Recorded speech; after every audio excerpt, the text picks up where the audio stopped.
ফোনটা দিও তো। চলো এখানে আসবো।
Good morning, sir. Good morning, ma'am.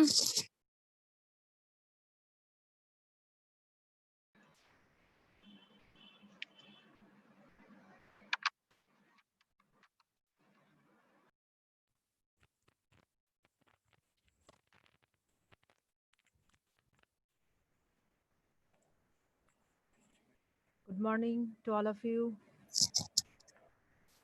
Have a great seminar. Thank you, ma'am. Thank you, ma'am.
ওর নাম আসছে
JIS University Kolkata offers different. Hello everyone, greetings from Department of Biotechnology, JIS University Kolkata. Department of Biotechnology, JIS University Kolkata offers different academic curriculum courses including PhD, MSc and BSc in Biotechnology and Microbiology. Including academics, Department of Biotechnology also offers different training courses including summer and winter internship and also time to time providing GATE and NET examination trainings. Department of Biotechnology has enriched with highly qualified faculty members having expertise in enzymology, cancer biology, systems metabolic engineering, medical parasitology, microbiology and bioinformatics. Department of Biotechnology is highly enriched with the strength of PhD research scholars. Dr. Moinak Mukhopadhyay is carrying out research in enzymology and biochemistry, having PhD scholar Bibha and Rituparna. Dr. Ovik Acharya Choudhury is the principal investigator of Cell and Cancer Biology Laboratory, having Shudipa as a PhD research scholar. Dr. Dipankar Ghosh is the principal investigator of Microbial Engineering and Algal Biotechnology Lab, having Somnath, Kamalendu, Polash and Shrestha as an active PhD research scholar. Department of Biotechnology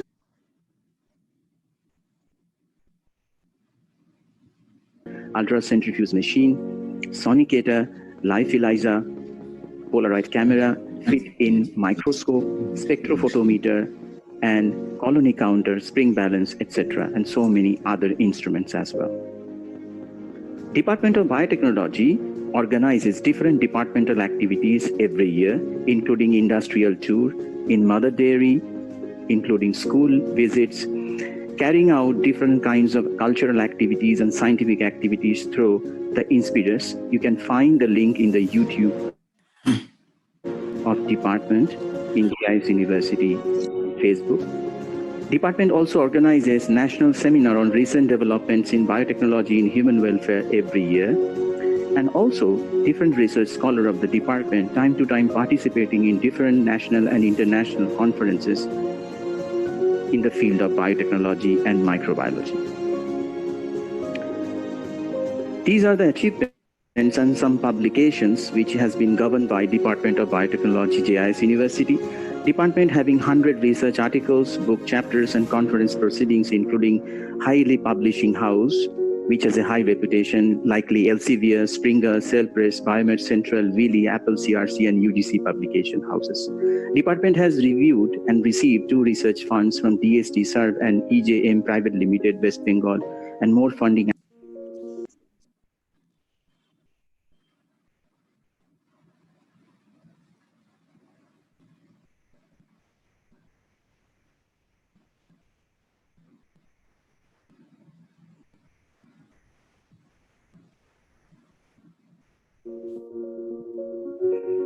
Hello everyone.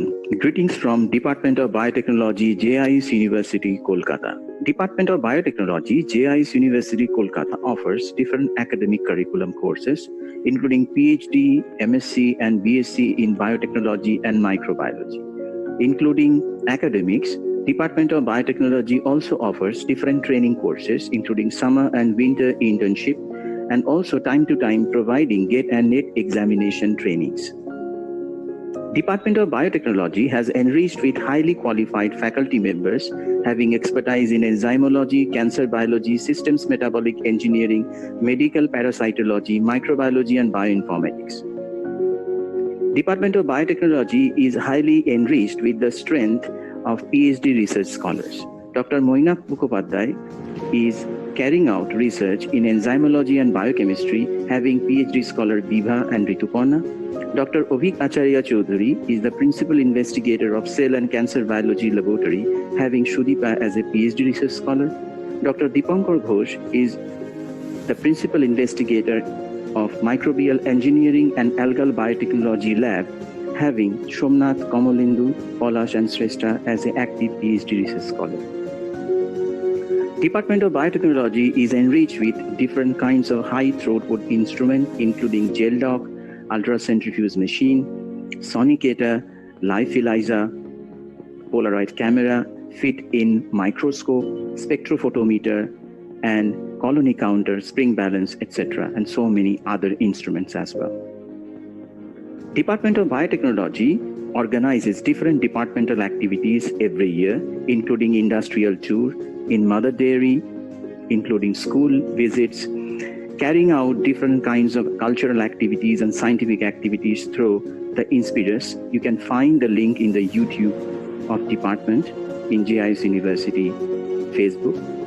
Department also organizes national seminar on recent developments in biotechnology in human welfare every year, and also different research scholar of the department time to time participating in different national and international conferences in the field of biotechnology and microbiology. These are the achievements and some publications which has been governed by Department of Biotechnology, JIS University. Department having 100 research articles, book chapters, and conference proceedings, including highly publishing house, which has a high reputation, likely Elsevier, Springer, Cellpress, Biomed Central, Wiley, Apple CRC, and UGC publication houses. Department has reviewed and received 2 research funds from DST Serve and EJM Private Limited, West Bengal, and more funding applications are also in progress. SkillX event every year organized by JIS Educational Initiatives through Department of Biotechnology for research, student innovation, and novel ideas on science and technology. Students and faculties were awarded with different prizes for best posters and oral presentation while attending different international and national conferences and events. Department of Biotechnology having lots of success stories and placements. JIS University Department of Biotechnology Placement Cell has actively arranged on-campus interviews where lots of students have been engaged in different esteemed industries, research institutions for jobs and further higher studies, that is School of Tropical Medicine, KIIT, BHU, Shipla, Macleod Pharma, GSK, Chris Biotech, RAMS, Data Core System, GCC Biotech, Palshan Dharma, and so on and so forth. Lots of initiative in this lockdown situation. We having a lot of media partners to carry out the online sessions. That is Google Classroom, Zoom, and My Perfect Eyes. Department of Biotechnology have long-term goal. The project work and the seminar presentations are introduced in all courses to get an overview of ongoing research and the recent developments in the subject. It allows the creation of different types of products, healthcare and medicine, agriculture, food and pharmacological applications, and environment and so forth. Department of Biotechnology has also been introduced with choice-based credit system, CBCS, as per UGC mandate for undergraduates and postgraduate courses. The course curriculum has also taught by high qualified teaching and faculty, as we have mentioned earlier, for ensuring the expertise in the recent biotechnology and microbiology, including multidisciplinary segments of the basic and the allied biological sciences.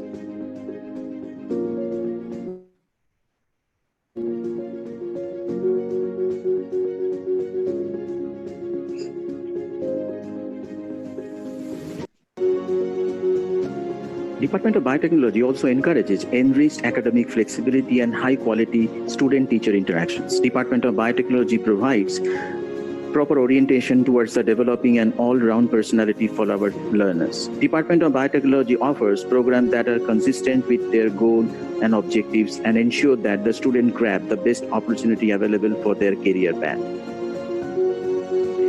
So finally, this is the heartfelt welcome to all of you in Inception on COVID-19 era, the novel insights and awareness, student webinar and innovative conceptualization. Enjoy the moments.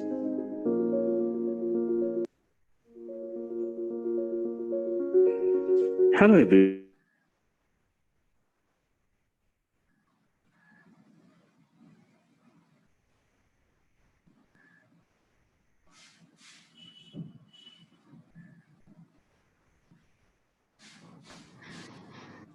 আমরা কি শুরু করব নাকি? মইনা, কবি আছো? কি করি? আমি আছি। তোমাদের স্পিকাররা সব রেডি? হ্যাঁ, মোটামুটি সব রেডি আছে। আমি রেকর্ডিং মোডটা অন দিয়েছি, বুঝলে? রেকর্ডিং মোড অন থাক। সুতরাং আই থিংক আর 1 মিনিটের মতো শুরু করে দাও। 10:15 বলেছো। It should be started on 10:15। আচ্ছা, তুমি ইনোভেট করে দাও। আমার ক্যামেরা চালালে কিন্তু নেট চলবে না। আমার ছবি তো দেখা যাচ্ছে, তুমি বলো, আমি বলে দিচ্ছি, অসুবিধা। হ্যাঁ, তুমি এমনি ইনোভেট করো। ভিডিও আসলে অসুবিধা হচ্ছে স্ট্রিমিং এ, তুমি বলো না এমনি। বলো, ঠিক আছে। শুরু করো, অফিশিয়ালি শুরু করো। ওকে, hello. Okay, hello, good morning everyone, and welcome to this very innovative conceptualization on student webinar 2020 JIS. So I heartily welcome all of you, all the participants. Currently for the first 30 minutes, I think all participants, you should just gone through the YouTube, and after 30 minutes, when the presentation begins, I will share the Zoom link for the interactive sessions, because we have limited occupancy in the Zoom platform. Thank you, and I would like to first invite our departmental head, Dr. Moinak Mukhopadhyay, Department of Biotechnology, HOD, JIS University, Kolkata. Dr. Mukhopadhyay, please. Thank you, Dr. Ghosh. Good morning, everyone. I am pleased to welcome you to the webinar on Inception of COVID-19 era novel insights and awareness. This collaborative effort of Department of Biotechnology, JIS University, and the Department of Microbiology, Ramakrishna Mission Vivekananda Centenary College is commendable, and I highly appreciate the effort of the conveners and coordinators. The uniqueness of this virtual conference room is the list of our today's speaker. They are all our students. This is very much important for the students of microbiology and biotechnology stream in today's scenario, that they have to take the responsibility to educate normal people by their knowledge. This platform is the beginning of that effort. I am sure that you students will also reaching out to new friends to explore science, innovation, and technology together in our day-to-day lives, and this is the best way to transform the world. We have to believe and make the world understand that science, technology, and innovation are the indispensable for our future and recovery from this COVID-19 crisis. Equally important is our collaborative effort. Dear students, I believe that by participating in this webinar, we are in the right place and the right time. Together, let us accelerate an exchange of ideas and scaling up of good practices. I am confident that we will find new ideas, fresh energy, and novel partnership to sustain our efforts and recovery from COVID-19 through science, technology, and innovation. I wish you all a very successful webinar. Thank you. Thank you, Dr. Upadhyay. So I think let's begin in 5 minutes. So I think just wait for more 5 minutes. We will get started on the presentations. Thank you.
সমস্যা হচ্ছে সেটা হচ্ছে এই স্ক্রিনটা আসছে না কেন এটা আমি বুঝতে পারছি না।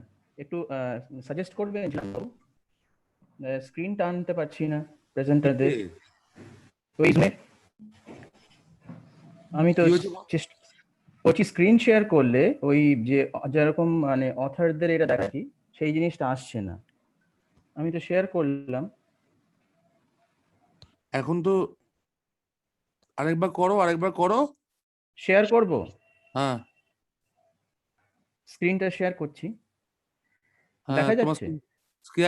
স্ক্রিন শেয়ার শুরু হচ্ছে। হ্যাঁ শুরু হয়েছে। হ্যাঁ কিন্তু আমি ওই তোমার অথারদের যেমন ব্লক ওয়াইজ দেখায় না না, তুমি স্ক্রিন শেয়ার শুরু করলে অথারদের তুমি ওরকম ব্লক ওয়াইজ দেখতে পাবে না, উপর থেকে তোমার লিস্ট আসবে একটা। ওকে, কিন্তু তো অনলাইনে দেখাচ্ছে, হ্যাঁ অনলাইন আসছে তো। মানে যখন তুমি বললে যে ব্লকটা আসে আর কি জুমের, সেটা কি আসছে? সেটা তো আসছে না। ওকে, কিন্তু তো অনলাইনে দেখাচ্ছে। হ্যাঁ তোমার তোমার তুমি বললে যে ব্লকটা আসে আর কি জুমের। তোমার হুম। এখানে তোমার এখানে ওই তোমার স্ক্রিনটা ইউটিউবেও শো করছে, সমস্ত কিছু আসছে। হ্যাঁ তুমি তুমি ওটাকে শুরু করে দাও।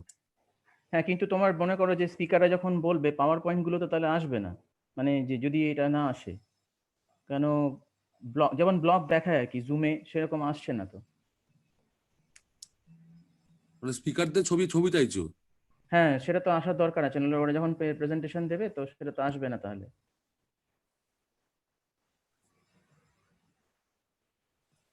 আহ, অভিজ্ঞতা আছো? হ্যাঁ বলো। হ্যাঁ বলছি যে এখানে তো স্পিকাররা যখন নিজেরা নিজেরা স্ক্রিন শেয়ার করতে পারে জুমে, হুম। তাহলে ওরা স্ক্রিন শেয়ার করলেও তো ওদের ছবি আসবে। তবে অ্যালাউ করতে হবে যখন যেহেতু দীপঙ্কর দা করছে, যখন যেই স্পিকার বলবে সেই স্পিকারকে ইয়ে করে দিতে হবে, হোস্ট করে দিতে হবে খুব সম্ভবত। তাকে তাকে শেয়ার অ্যালাউ করতে হবে তাহলে। হ্যাঁ, আচ্ছা তাহলে দীপঙ্কর, সে শেয়ার করতে হবে। প্রথম স্পিকার কে আছে? স্পিকার আছে বিদিশা। বিদিশাকে একবার ট্রাই করতে বলো দেখি। বিদিশা হ্যাঁ আছো? একবার ট্রাই করো দেখি একবার। শেয়ার শেয়ার প্রিভিলেজ দাও, শেয়ার করতে দাও। হ্যাঁ, করতে দিয়েছি আমি। স্যার আমি আছি। বিদিশা স্ক্রিনে তো আপলোড ইউর পিপিটি। প্রেজেন্টেশন দেখা, স্ক্রিন কে- শেয়ার প্রেজেন্টেশন।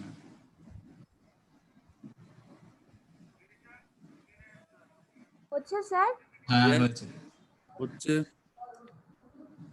নেক্সট, চ নেক্সট স্লাইড। ঠিক আছে। Okay sir. ওকে, সুন্দর আসছে তাহলে। হ্যাঁ, অসুবিধা নেই তাহলে। আসছে, কোনো প্রবলেম নেই। ওই যারা যারা স্পিকার তাদেরকে তুমি শেয়ারিং অপশনটা অ্যালাউ করে দাও। ব্যাস হ্যাঁ, আমি আমি করে দিয়েছি অভিক সবাই। হ্যাঁ। এই স্পিকার আছে সবাই। হুম হুম হুম। ব্যাস, এবার তুমি ধীরে ধীরে শুরু করো 10টা। তাহলে আমি 10:30 থেকে শুরু করে দিই নাকি? ওকে।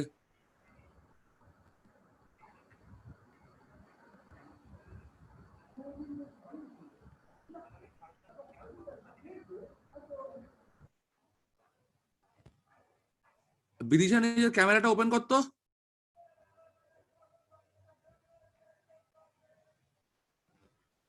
বিদিশা হ্যাঁ স্যার।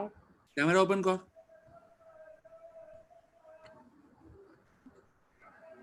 একটা সেকেন্ড। ওকে।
হচ্ছে স্যার? হ্যাঁ, হয়েছে। Very good. Okay sir, of করে দিচ্ছি তাহলে। হ্যাঁ, একদম 10:30 থেকে স্টার্ট করব, ঠিক আছে?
Hello, dear all. I welcome to all participants. I actually shared the Zoom link along with the ID and passport. So please start joining because we have very limited occupancy of 100. So I'm requesting all the attendees should just mute their mic and their video and while the presenters will give the deliberations.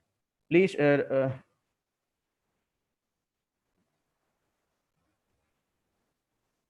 hello. Please stop sharing videos and please mute yourself when the presenters will be there. Thank you very much.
Hello.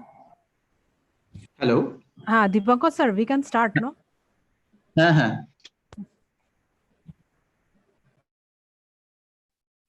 Okay, so our first speaker of this session is Bidisha Das, who is MSc Biotechnology student in our department.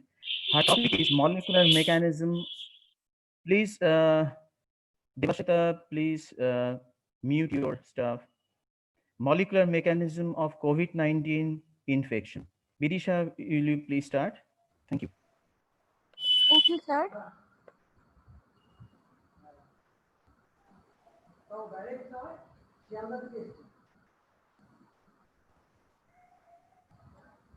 Sir, is it visible? Yes, it's visible. Please Okay. start. I'm also requesting all other attendees, please mute your mic and video. Do not use the share option. Thank you very much. Bidisha, you can start. Okay, sir.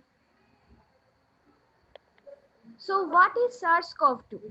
These are enveloped positive sense RNA viruses which have projections on their surface, and they cause variety of diseases in mammals and birds like enteritis, upper respiratory infections, etc. Now, these coronavirus belongs to nidovirals. Nidovirals are divided into four categories: coronaviridae, arteriviridae, mesoviridae, and roniviridae. The coronaviridae is further divided into four genera: alpha, beta, gamma, and delta. Now, let's talk about the virion structure. The virion have spike proteins, membrane proteins, E proteins, N proteins, and hemagglutinic esterase. The S proteins are fusion proteins and mediate the attachment to the host receptor. The M proteins gives the shape to the virion. The E proteins mediate the release of the viral RNA and have a role in pathogenesis.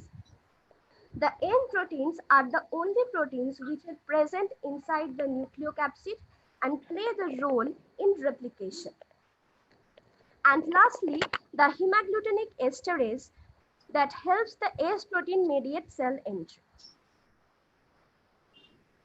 So this is the microscopic image of the SARS-CoV-2 where the arrowed portions indicate the viruses. Now let's talk about the genome of the virus. It contains a non-segmented positive sense RNA genome of 30 kb. The genome contains a 5' cap and a 3' poly A tail.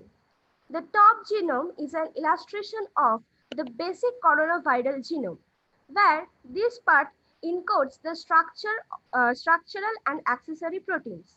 The following genomes are the organization of alpha, beta, and gamma corps. The organization of the coronavirus genome is 5' leader UTR, then the replicase, then S, E, M, E, and HE, and lastly, the 3' UTR poly A tail. So this is the infection cycle of the virus. At first, the SARS-CoV-2 gains entry into the host cell through the binding of the viral S protein with the ACE2 receptor in the host. The S protein is then cleaved into S1 and S2 by a cell-derived protease. S1 binds to the ACE2 and S2 is activated by the host serine protease, TMPRSS2, and results in a membrane fusion. Then it releases its RNA into the nucleus. In the nucleus, it hijacks the host machinery to transcribe, replicate, and translate its RNA genome. The genome has a 5' end. The 5' end of the genome encodes a polyprotein called replicase. These replicases are then cleaved by a protein called 3CL-Pro into 16 non-structural proteins. Then the trafficking of the newly synthesized viral proteins occurs from the ER to Golgi. After that, in a budding vesicle from the Golgi, the assembly of the mature virion occurs. Then the mature virion is released from the cell via exocytosis. SARS-CoV-2 antigens are present to the APC cells of the host, which produce cytokines such as interleukin-1, interleukin-6, CXCL10, tumor necrosis factor alpha, etc. The release of the cytokines cause an enhanced inflammatory response in the host.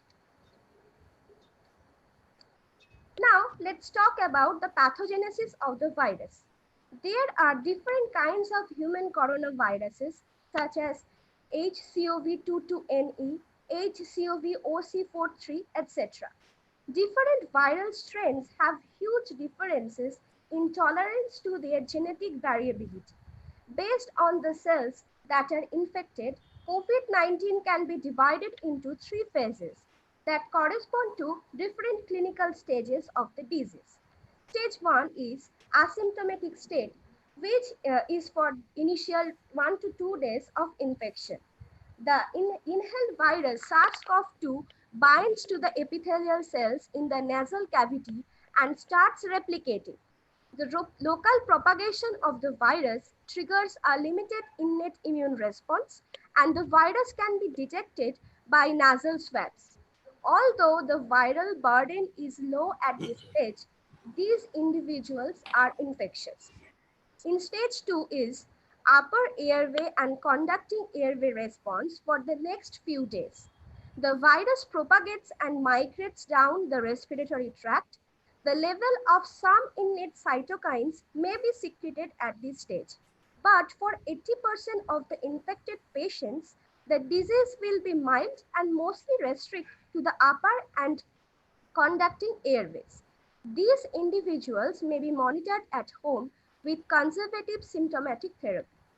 And finally, the stage 3, hypoxia and progression to ARDS. The virus now reaches the gas exchange units of the lung and infects alveolar cells. The cells of the alveoli then die by apoptosis. The end result is the self-replicating pulmonary toxin, and the viral particles further infect adjacent units. This leads to severe scarring and fibrosis, ultimately cause ARDS, means acute respiratory distress syndrome. So this is the graphical representation of the stages, where x-axis denotes the time course and y-axis denotes the severity.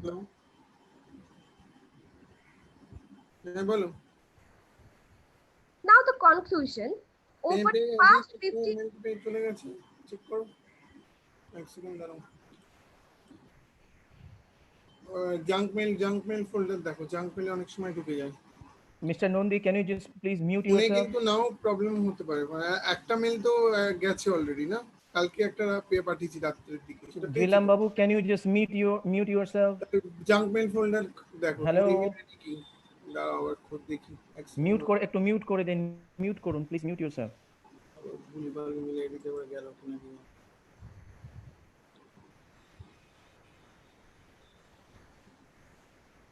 Now the conclusion, over the past 50 years, many different coronaviruses cause a wide variety.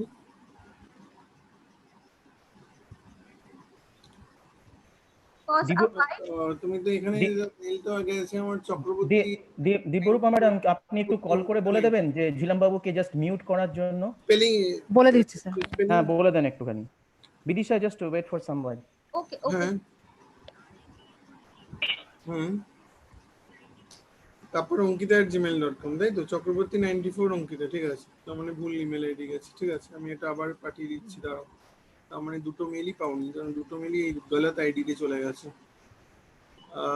দিচ্ছি আমি, wait. Mister Nandi, could you please mute yourself? Mail আইডিটা আরেকবার বলো। Sir, mister Nandi sir আপনি mute করে দিতে পারবেন, আপনি নিজেই করে দিতে পারবেন স্যার। You as a host, you can make it mute to all, mute all participants. হ্যাঁ Dipankar, হ্যাঁ TITA all participants, then it will done. কালকের মেলটা আমি প্রথমে পাঠাচ্ছি চক্রবর্তী, তারপর এই আধ ঘন্টা আগে যে মেলটা যাওয়ার কথা সেটা পাঠাচ্ছি। দ্যাট ইজ ফাইন, একদম ঠিকঠাক আছে ব্যাপারটা। আচ্ছা দেখ, তুমি এখন মেলের সামনে আছো, দেখো তো পেলে কিনা।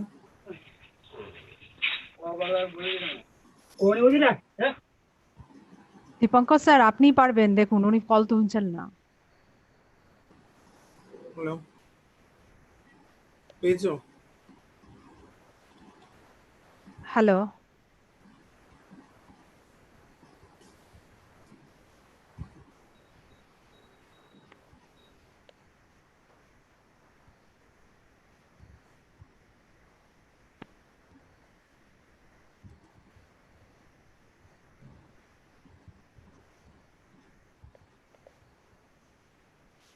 Hello, Birisha, you can start.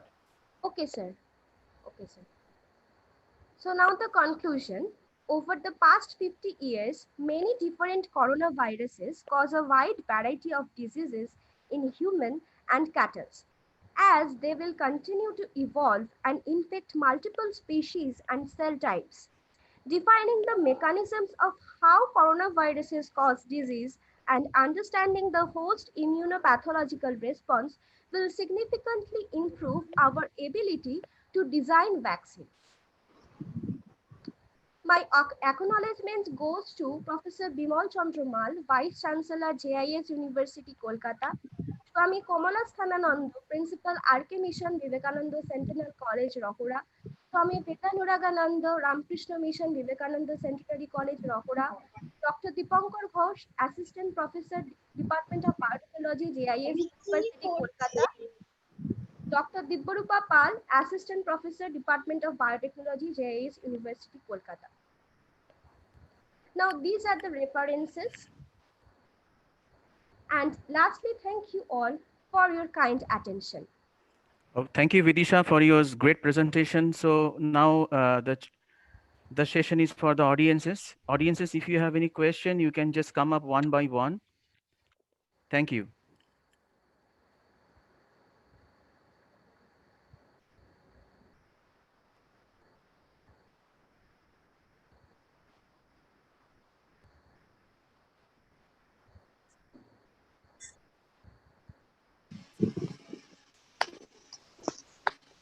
Hello. Hello. Please go ahead. Hello. Good morning, sir and madam. Good morning. I have a little bit of question to Vidisha ma'am. that from this today's scenario, uh, coronavirus existence of coronavirus in our present environment, how many time it will extend?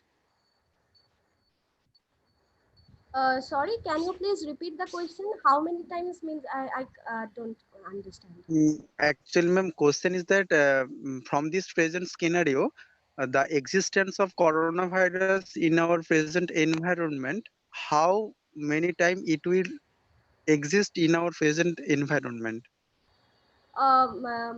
You means that how many times it can mutate itself? Yes, ma'am. Yes, ma'am. Uh, at the time, if it changes the host, it can mutate itself. Like if it changes like from one person to another, it can mutate itself in different hosts.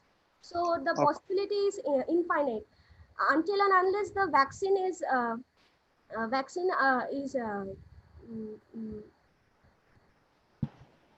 mm, vaccine is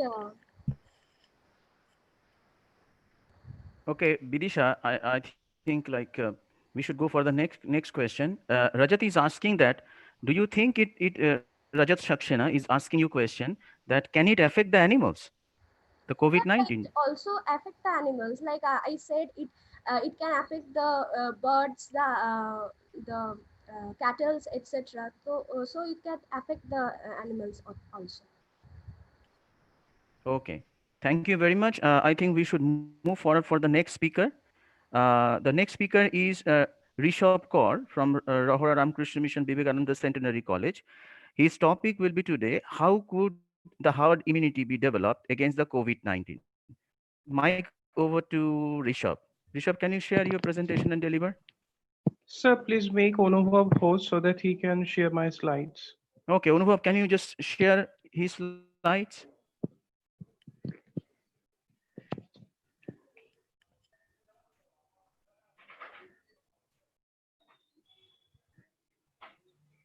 Anubhav, are you here? Yes, sir. I am sharing. Okay, thank you.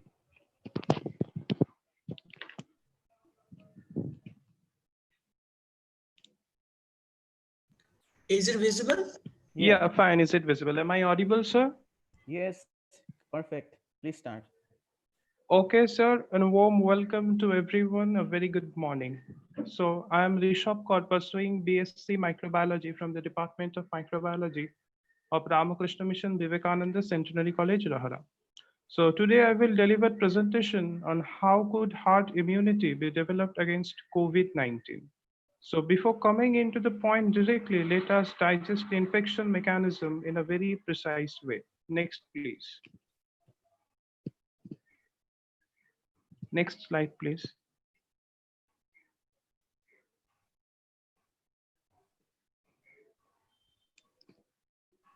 Wait, Please. one second. Okay, fine.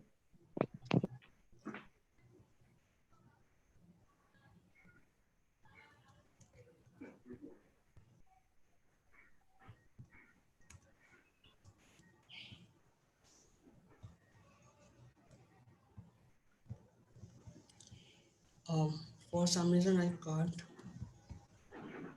scroll the slides. Actually, it is in PDF format, so you just change the page or something like this. Oh, sorry. Yes. Is it visible? Yeah, the first slide is visible. Now turn the slide. Yeah, fine. You see the virus smiling at us? Because it takes all the key processes of attachment, entry, genomic RNA replication, morphological component segregation, and release. Next, please. Yeah, fine. Yeah, in this picture, we can see that SARS-CoV-2 poses a typical coronavirus structure with spike protein and also expressed other polyproteins. Spike protein of SARS-CoV-2 contains 3D structure in the RBD region to maintain the van der Waals forces. The 394 glutamine residue in the RBD region of SARS-CoV-2 is recognized by the critical lysine 31 residue on the human ACE2 receptor. After receptor binding, the conformation change in the S protein facilitates viral envelope fusion with the cell membrane through the endosomal pathway. Then SARS-CoV-2 release RNA into the host cell. Genome RNA is translated into the viral replicase polyproteins, which are then cleaved into the small products by the viral proteinases. The polymerase produces a series of subgenomic mRNAs by discontinuous transcription and finally translated into relevant viral proteins. Viral proteins and genome RNA are subsequently assembled into variants in the ER and Golgi and then transported via vesicles and released out of the cell. Next slide, please.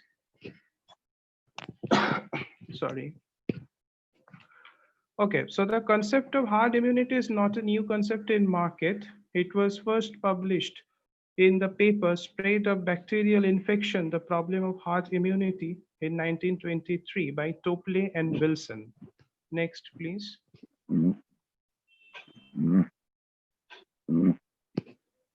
Yeah, fine. Infection of one individual simultaneously increases the risk of infection for other individuals in the population by increasing their exposure, but also reduces the number of susceptible individuals that can be infected because that infected individual will develop individual immunity. If the proportion of population that is immune exceeds the threshold, the incidence of the pathogen will decline. This is known as the herd immunity threshold, and rises because a subset of the susceptible population benefits from indirect protection by the immunization of the individuals that surround them. They will be less likely to be exposed to infection because most of the individuals that they encounter already have been and are therefore immune and will not transmit the infection again. So that is the population scale immunity, which we call herd immunity in scientific way. Next, please.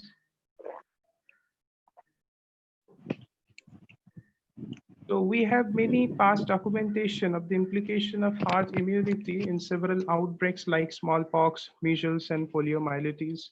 Historic elimination of smallpox was one of the most important stimuli behind the recent interest in herd immunity.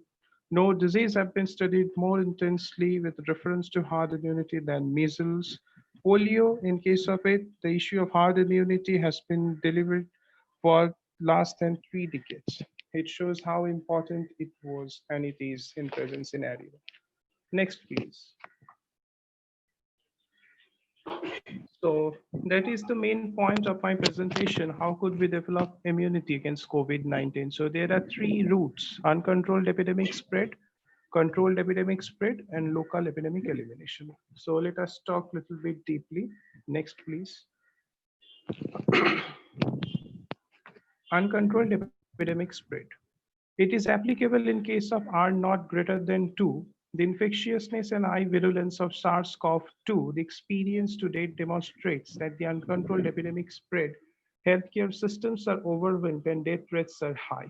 Despite initial delays in recognizing the scale of the threat, most resource-rich countries have been able to contain exponential epidemic growth by implementing strict social or physical distancing. However, this is far more challenging in poor countries like ours, where effective social distancing is near impossible to enforce and sustain for the extended period of time. These countries may be partially protected by their younger age demographics, since young people tend to develop mild disease. Next, please. Controlled epidemic spread. This route represents broad options for controlled epidemic spread, those with limited control of social mixing and those with strict control of social mixing, to ensure that only the lowest risk groups become infected with complete isolation from the vulnerable groups during the period of infectiousness. Outcomes of the routes demonstrated that inability to limit excessive mortality by the social mixing allows spread to the vulnerable groups. Sweden provides a case in point where limited social distancing has been successful in reducing exponential epidemic growth in some accrual of herd immunity, but price has been high with many deaths with vulnerable groups. Given limited ICU capacity, even in well-resourced settings, the effective R naught needs to be very close to 1 in order to prevent the healthcare system overload. It seems the virus might get angry, but we have to do it. Sorry, Corona, we have to limit your spreading. Next, please. Local epidemic elimination.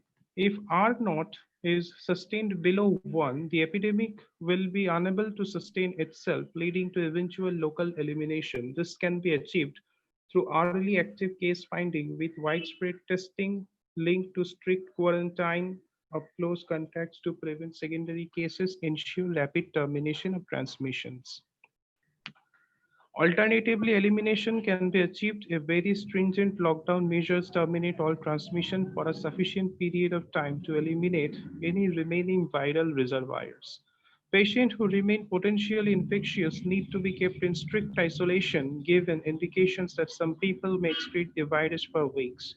Although it has not been verified that this is indeed live virus that can be transmitted. If local elimination is successful, then life can be easily returned to normal, except that contact with the outside world needs to be carefully considered, since rapid epidemic escalation could occur whenever the infection re-enters the country. Now, if we come into the conclusion, then we can find that herd immunity is very much essential in protecting us against COVID-19 until and unless proper vaccination will be available in market. Next slide. So these are the list of literatures from which I took help. Next. I would like to convey my heartiest gratitude and respect to Sir and our Maharaj for their guidance and preparing the slides of presentation and giving such a wonderful platform for sharing my learnings. Thank you. Thank you, Rishabh, for the nice presentation. So, audience, do you have any questions?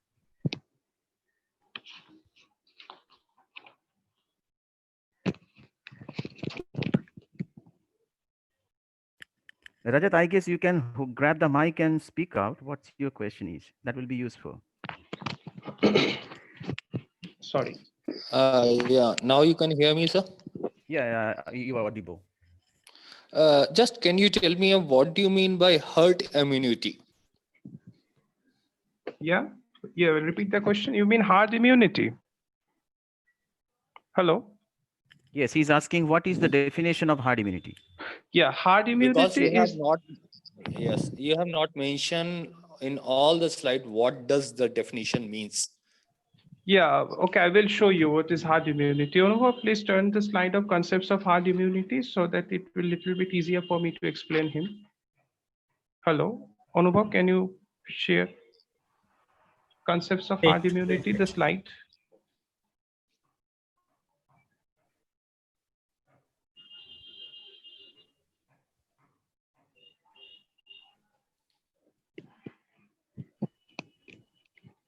Yeah, next slide, next slide. The previous one. The next slide. Yeah, that is the herd immunity. Actually, sir, it is the population scale immunity. When in a particular population, a threshold amount of people become immunized against a particular infectious disease, then we can say that that particular population will achieve herd immunity against that particular infectious disease. Can you explain me again, please? Yes, sir. Actually, I am saying that in a particular population, if a number of individuals get immunized against a particular infectious disease, then we can say that that particular population will achieve herd immunity against that particular infectious disease, whether it may be SARS-CoV-2 or polio or anything else. In case of herd immunity, a particular number of people in a population must be immunized against this. This is the herd immunity of a What population. will be the ratio then? Actually, the ratio totally depends on the R0 value of the disease. In case of, just a minute, in case of polio, it is 5. In case of HIV, it is 2. In case of measles, it is 12 to 18. In case of SARS, which is the previous of SARS-CoV-2, it varies from 0.19 to 0.18. So it varies disease to disease. And in case of SARS-CoV-2, it is still not well understood. what may And be the how actual ratio. and how it can be rectified? What you want to rectify? Herd immunity. Yep. Herd immunity can be rectified by several ways. Proper Like, vaccination is one way. hmm, Food quality is another way. Maintaining social hygiene, because herd immunity is a solution against the infectious disease. So hygiene maintaining is another way. So these are the routes through which we can rectify our herd immunity. can you explain me what type of food quality should be there? Yeah, I think Rishabh, Rajat, I think you can chat later on. We have a very steep schedule, so I think sorry for interrupting, but I think Anubhav, can you just unshare these things, and we should move forward for the next presenter. So the next presenter is Kaushik Bhattacharya from VC College. His topic is current proposed vaccination approaches against the COVID-19. I think Rajat will get a chance to share his thoughts on this. Very Kaushik, can you just encouraged. share and start deliberation? Thank you. Yes, sir. Yes, sir. Please go ahead.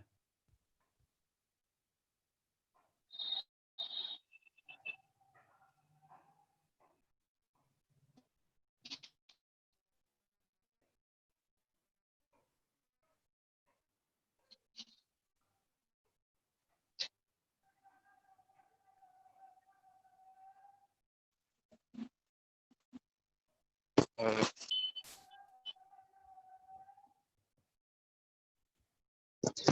Hello, sir. Yeah, please go ahead. A warm welcome to everyone. I am Kaushik Bhattacharya from Department of Microbiology, pursuing BSc from Ramakrishna Mission Vivekananda Centenary College, Rohra. Till now, we have already heard that what coronavirus is, how it gets transmitted. Now here I am with the topic that current proposed vaccination approaches against coronavirus. This topic will give you an idea that how the vaccine development is in progress. So first of all, what is vaccination? Vaccination is generally a process to help the immune system develop protection from a disease. And general types of vaccination includes live vaccines, inactivated vaccines, toxoid vaccines, subunit vaccines, and at last conjugate vaccines.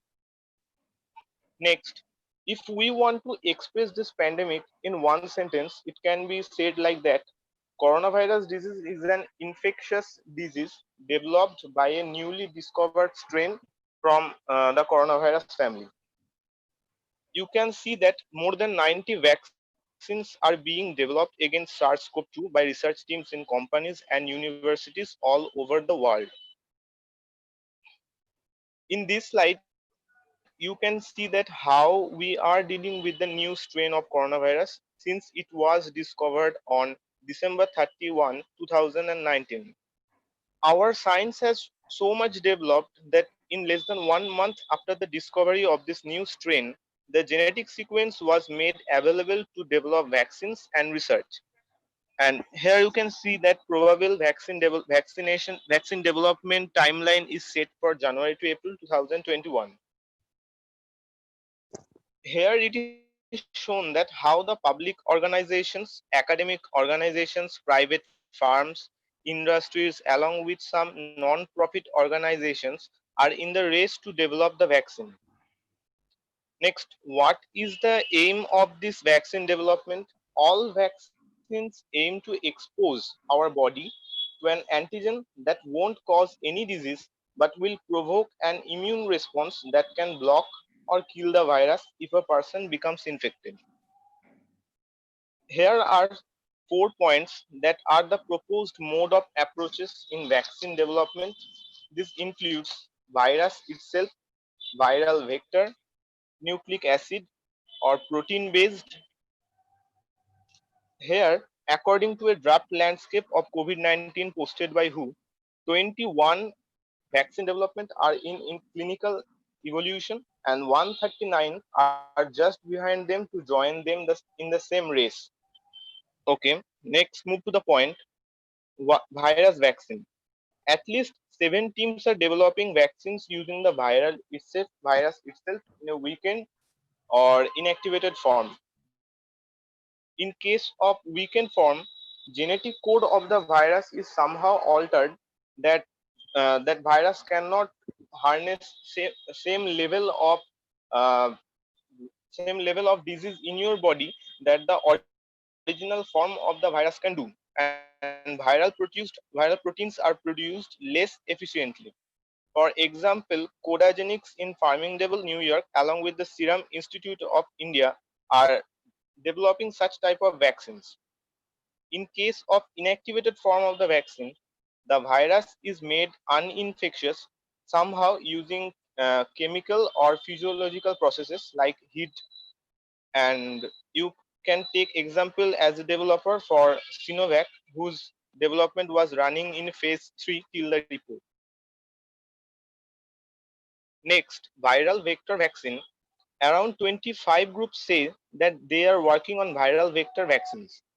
In this vaccine development process, coronavirus proteins directly or fragments of proteins or protein shells that mimic the coronavirus's outer coat can be used.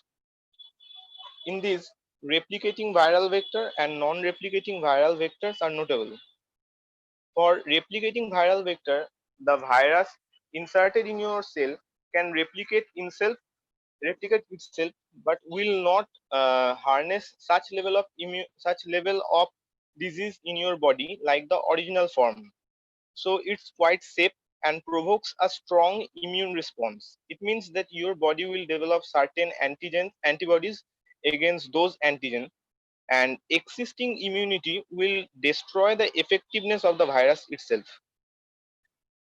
For non-replicating viral vector, some genes of the virus is made inactive so that they cannot replicate in your body, and on the basis of immune system of a person needs booster shots to induce long-lasting immunity. And developer is University of Oxford, who is also in phase 3. Now, nucleic acid vaccines. At least 20 teams are aiming to use genetic instructions for a coronavirus protein that promotes an immune response. Nucleic acid is directly inserted in the human cells. For this type of vaccine, virus's spike protein is encoded, and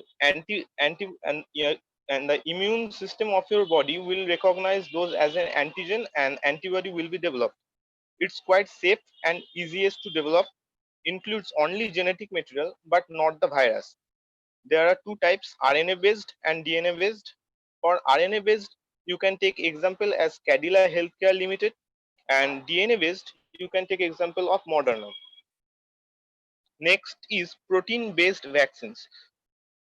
A huge amount of vaccine developers are rushing to this type of vaccines. In case of this, fragments of proteins or protein shells that mimic the coronavirus's outer coat is used. Among many of the vaccine developers, some notable are Novavax, GSK, Institute of Microbiology. Mainly they focuses on spike protein or the receptor binding domain of the virus, and at least 28 teams are working on this approach.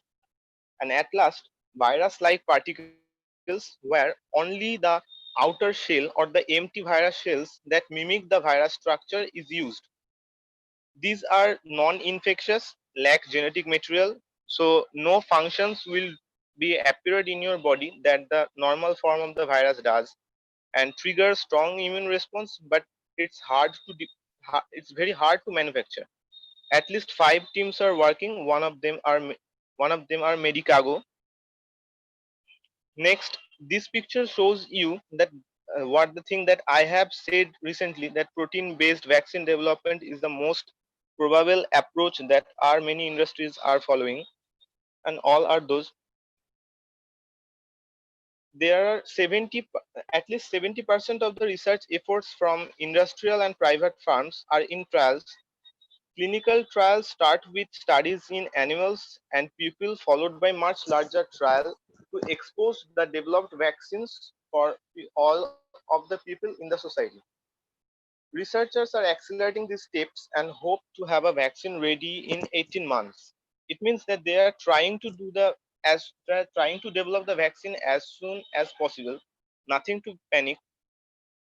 Next, I convey my regards to Dr. Dipankar Ghosh and Swami Vedanuraga Nandaji Maharaj with Swami Kamalastha Nandaji Maharaj for giving me such an huge opportunity.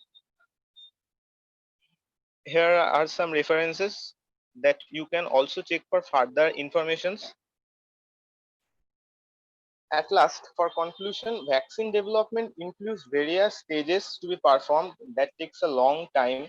It's not that the virus, for our modern science, the virus new strain is recorded yesterday and the virus will be, vaccine will be developed tomorrow. So we have to wait a long. Till then, personal safety measures hold the solutions. Thank you. Thank you, Kaushik. Audience, do you have any question?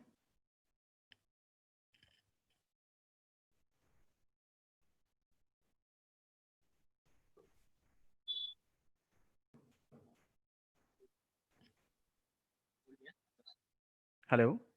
Audience, do you have any question?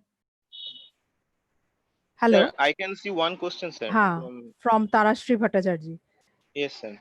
As because the coronavirus strains are continuously mutating, is it possible to develop a proper vaccine? It's true that coronavirus is regularly mutating, but some parts of the vaccines remains always intact. Like you can see the protein coat outside or the spikes. It may be intact for all type of mutated viruses. So we are focusing on such targets that will not mutate time to time, so that our vaccine becomes effective and efficient.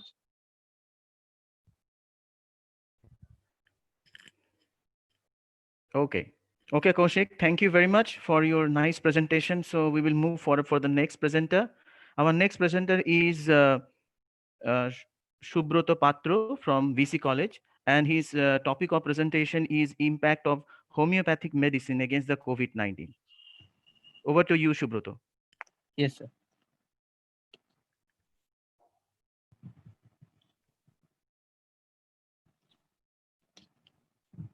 So is it visible? Yeah, it's visible. Please start. Okay, sir. So hello everyone. Hello everyone. I am Subroto Patro from Department of Microbiology of Ramakrishna Mission Vivekananda Centenary College. Go ahead. Today my topic is the impact of homeopathic medicine against COVID-19. So everyone knows that the coronavirus pandemic is now an ongoing global problem and becomes a critical issue. We are passing through the third serious viral outbreak in less than 20 years, following SARS in 2002 and MERS in 2012. So naturally, as a result, the human lives and world economy becomes unpredictable. And our scientists are facing a significant challenge to develop an effective vaccine against COVID-19. Besides vaccine development, the world collective effort and the national health systems also considered, they randomly try to use some alternative therapeutic methods, the homeopathy treatment, to prove the validity in this biological world war against COVID-19. So at first, I come to that, what is homeopathy and what is the basic rule or the principle of the homeopathy. So at first, what is homeopathy? Homeopathy is a system of natural medicine which was developed by a German physician, Samuel Hahnemann, at the end of the 18th century. The main focus of the homeopathy is not only cure the diseased part of the individual, rather than it cure the totality of the individual, considering the person's body, mind, spirit. That is, homeopathy seeks to treat the whole person by increasing our self-regulatory mechanism, the healing power of our body, means the immunity power of our body. So this is the main part of the homeopathy, and this is the picture of the Samuel Hahnemann, who was known as the father of homeopathy. And now let's go to the basic principles of homeopathy. Homeopathy stands on 4 basic principles. The cornerstone principle is similia similibus currenter, let like cure like. It means that a substance that can produce disease in healthy person is used to elicit a healing response in someone presenting with a similar disease. So the homeopathy practitioner can matches the symptom picture of the homeopathy remedy to the symptom picture of the person.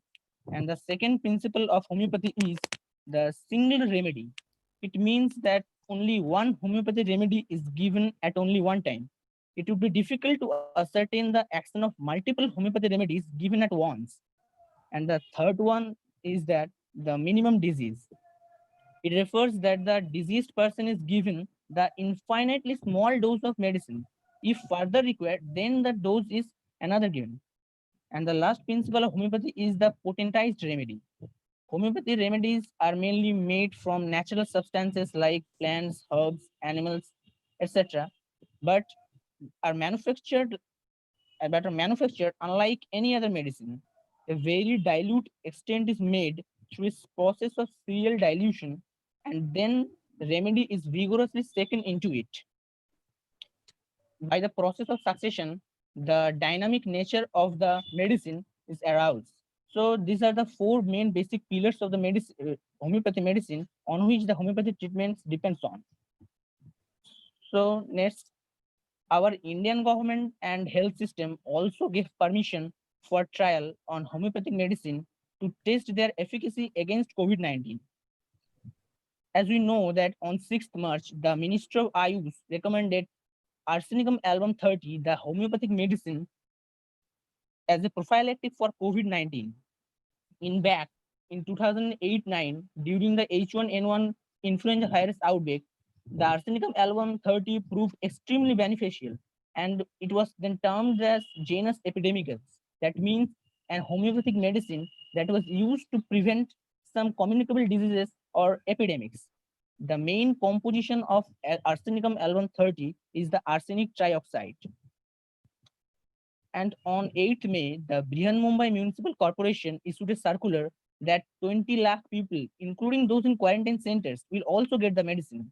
But there is no such any strong evidence and have not hold any preventive properties of this medicine against COVID-19. So experts did not agree with such random mass distribution of this medicine, and they said that this large-scale distribution may lead to a false sense of security among people. So I will give an example of another trial, the Agra trials. The state government of UP had set up a new committee to conduct a trial on homeopathic medicine.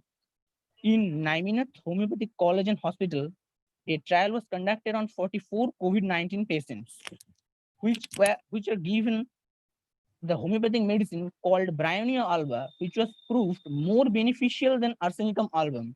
Bryonia alba is a vigorous vine which was found mainly from the family of Cucurbitaceae plant. And according to Dr. Pradeep Gupta, who is the principal of the medical college, 22 patients among 44 were given a placebo, and rest 22 patients were given homeopathy medicine like Bryonia alba, Arsenicum album, and Gelsemium.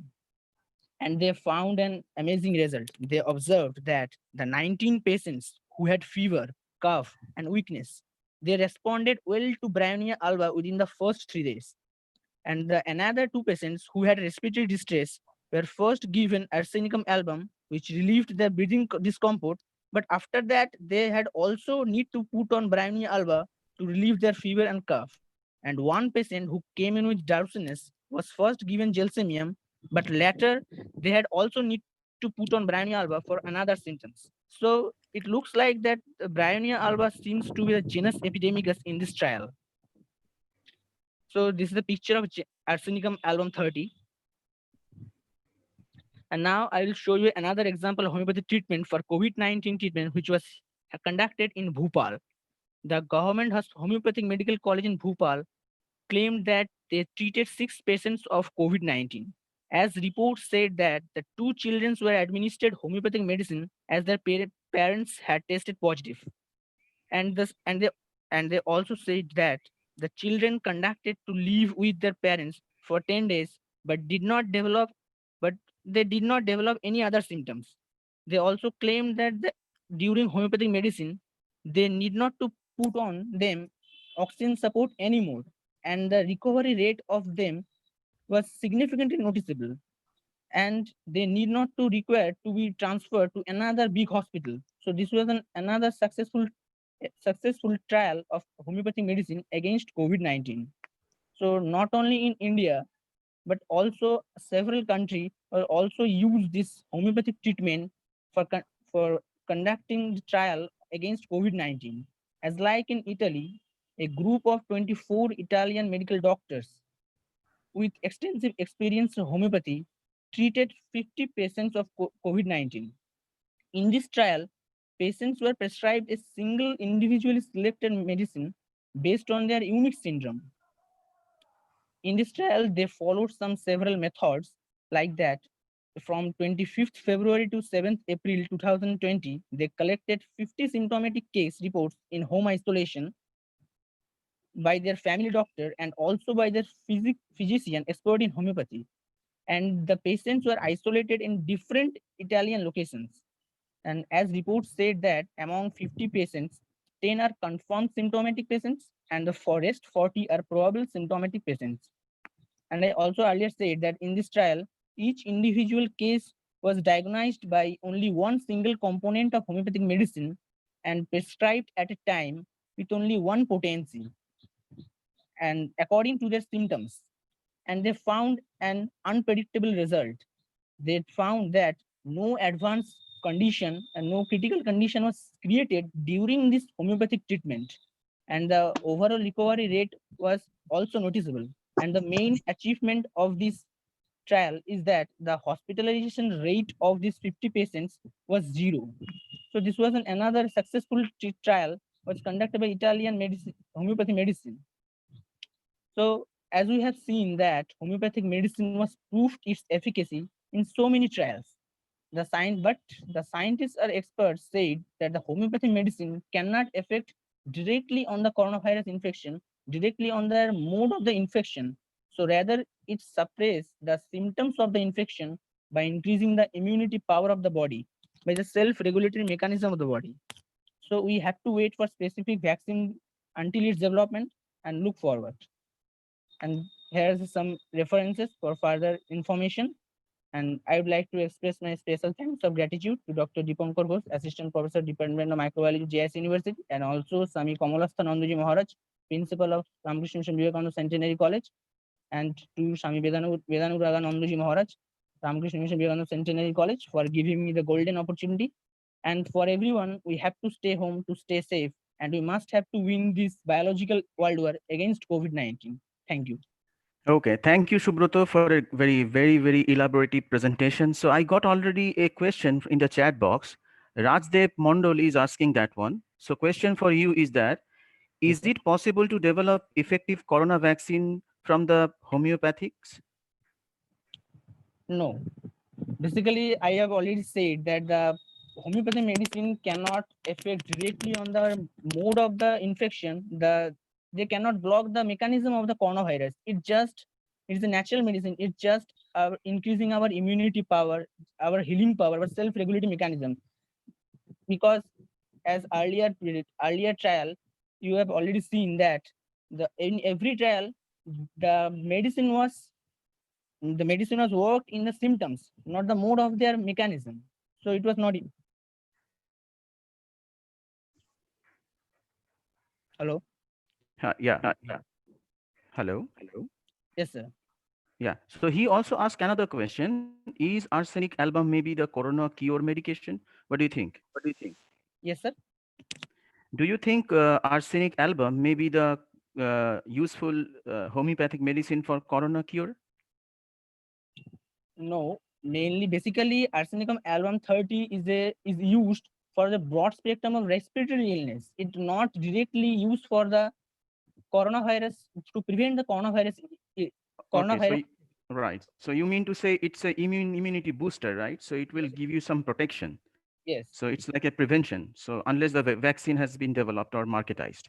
Of course, sir. Okay, Subroto, thank you very much. So we need to move forward for our next presenter, Swarnodeep Chakraborty from Department of Biotechnology, JIS University. So his topic of deliberation will be today, impact of revolutionary CRISPR-Cas application against COVID-19. Over to you, Swarnodeep.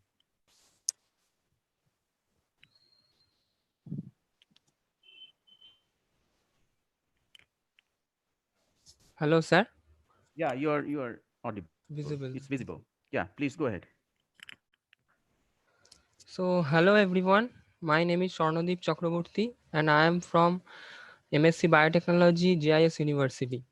So, today my topic is Impact of the Revolutionary CRISPR-Cas application against COVID-19.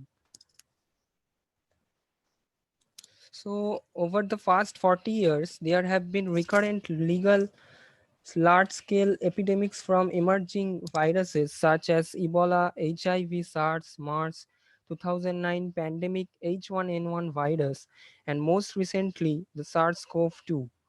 All of these epidemics most likely resulted from an initial zoonotic animal to human transmission event, and each time a lack of rapid, accessible, and accurate remedy or molecular diagnostic testing has hindered the public health response to emerging viral threat.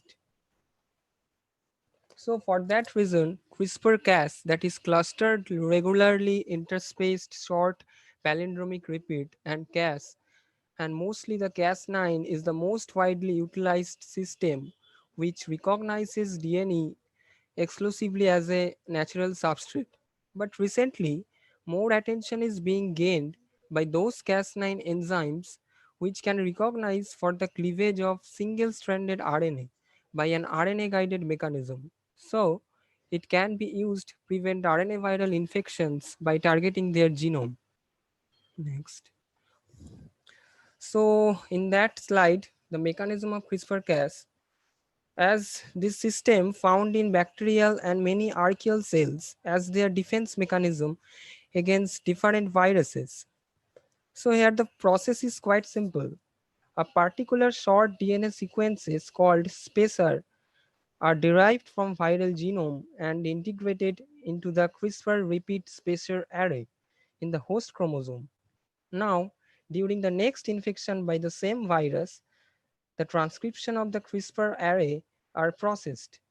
These CRISPR RNA have special nature, that is, it is complementary to some specific portion of viral genome. Now the Cas protein then used the CRISPR RNA as a guide RNA to recognize the viral genome. And after recognition, the Cas enzyme cut off viral genome by its nuclease activity, and finally it leads to the inactivation of viral genome, and that results to error-prone repair system. Now the RNA targeting CRISPR-Cas system also present in bacteria like Streptococcus pyogenes, Staphylococcus aureus, etc. Now here the following image proves that there are RNA targeting CRISPR-Cas9 present on bacterial cells. Here the Cas9 enzyme of Staphylococcus aureus means SAU, and Cas9 enzyme of Campylobacter jejuni, that is CJE, has the capability to bind and cut single-stranded RNA. The below bands of RNA shows that they are cleaved by Cas9 enzyme. Now next, in that slide, the methodology can be described. First of all, the viral genome needs to be sequenced for the designing of guide RNA. For this case, SARS-CoV-2, we can design the guide RNA from the parts of viral genome which causes pathogenesis on the replication of the virus.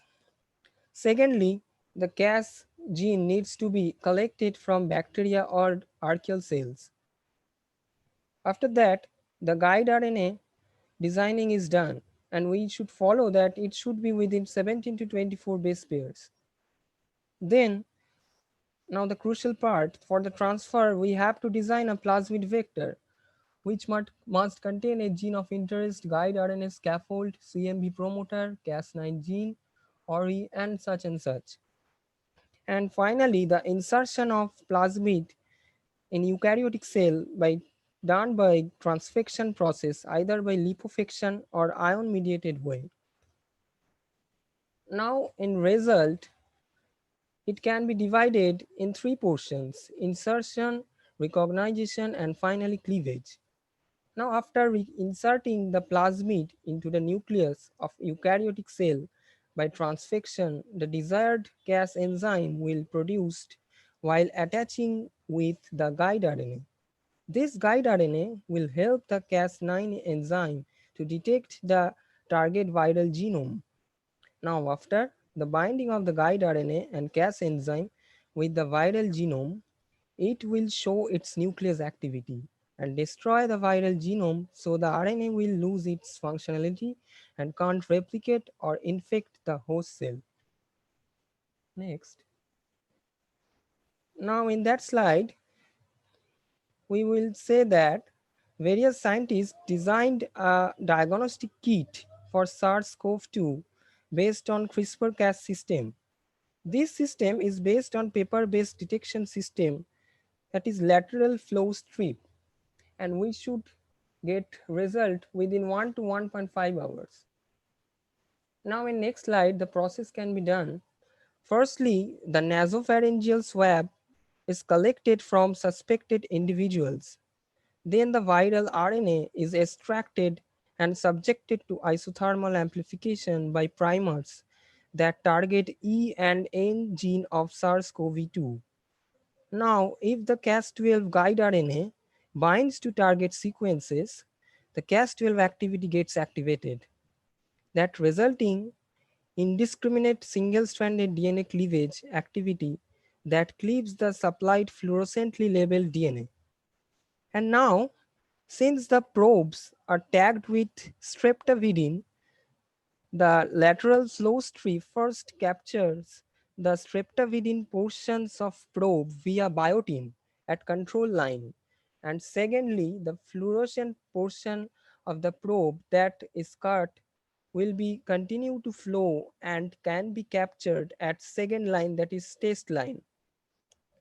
And now the result is positive if both E and N gene is detected, and E or presumptive positive if E or N gene is present.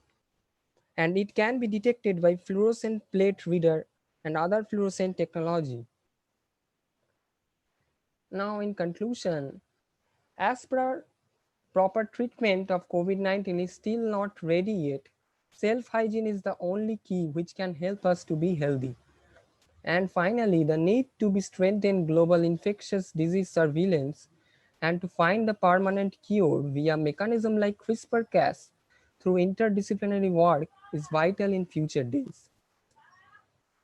Here are some of my references, and my acknowledgements goes to Professor Bimal Chandramal, Vice Chancellor, JIS University, Kolkata; Swami Kamala Sthanananda, Principal, Archmission Vivekananda Sentinel College, Rahora; Swami Vedanarugananda, Ramakrishna Mission Vivekananda Centenary College, Rahora; Dr. Dipankar Ghosh, Assistant Professor, Department of Biotechnology, JIS University, Kolkata; and Dr. Dibbarupa Pal, Assistant Professor, Department of Biotechnology, JIS University, Kolkata.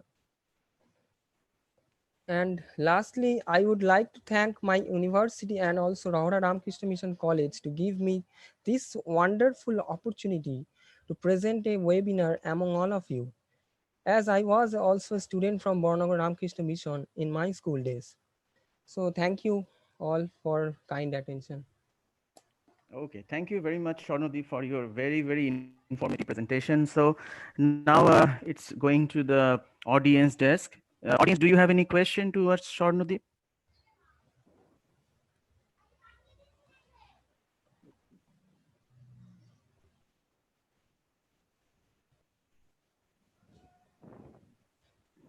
Is there any question from the audience side? Okay, Sharnodip, if there is no question from the audience, I have one inquiry because I'm very much curious about the CRISPR-Cas. Yes, sir. So my question is, how can you define the PAM sequence and what are the basic role of the guide RNA in this CRISPR-Cas technology? Guide RNA actually, sir, guide the CRISPR-Cas protein that present in either bacterial or any system. So it will guide the Cas protein that will cleave the CRISPR that sequence entered into the host cell. And PAM sequence is the protospacer adjacent motif, is a 2,6 base pair DNA sequence immediately follow the DNA sequence targeted by the Cas9 nuclease in the archaeal cell surgery.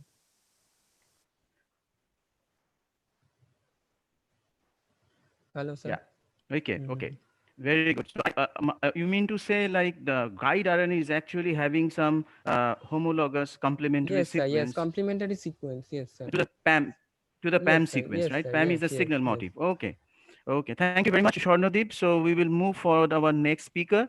Our next speaker is Dia Chatterjee from Department of Biotechnology, JIS University, Kolkata. And her Yes, topic of presentation is maintaining personal hygiene in the workspace considering corona pandemic. Thank you. Please go ahead, Dia.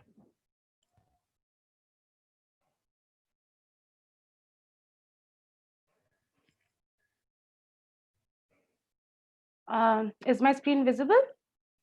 Yes, you're audible as well. Please start your deliberations. Thank you. Yes.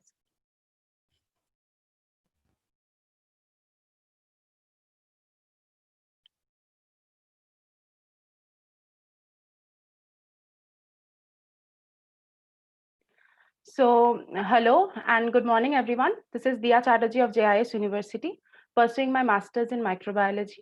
And today I'll talk about how to maintain personal hygiene at workplace during pandemic.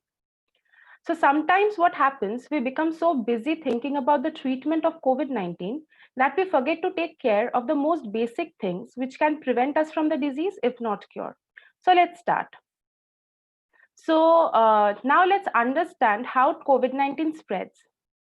When someone having COVID-19 coughs or exhales, they release the infected droplets which fall on the surfaces and objects. People touching those surfaces and then further touching their nose, mouth, and eyes can get contaminated. Also, if you are standing within a meter of the infected person, you can catch COVID-19 by breathing in those droplets. So here are the topics I'll talk about. Now, the most basic yet the most important point is maintaining our personal hygiene, which we often ignore during this pandemic. Firstly, just stop touching your face until and unless you have washed your hands with soap and water. Do not cough into your palms, use a tissue or your bent elbow for this purpose. Practice social distancing. Wash your hands wherever and whenever you can. Also, please clean around the house. Now, some of us make a very common mistake while disinfecting the surfaces, and that is wiping off the cleaning solutions as soon as they are applied to the surface.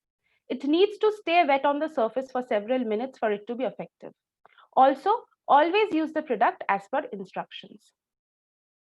Now, here is a very common question that rises among people, which is what to use, a soap or a sanitizer? Now, soaps are no doubt the best and the most effective and economic option to kill the virus on our hands, but that does not mean that we can ditch the hand sanitizer. There are certain places where a sink and a soap aren't available, so keep a sanitizer handy. Also check if its alcohol content is more than 70%. Also, a very common question among people is which masks are the best? Now, honestly, different masks provide different levels of protection. The surgical grade N95 masks offer the highest level of protection. But there are certain cons to this. Firstly, they are costly. Secondly, they are in limited supply.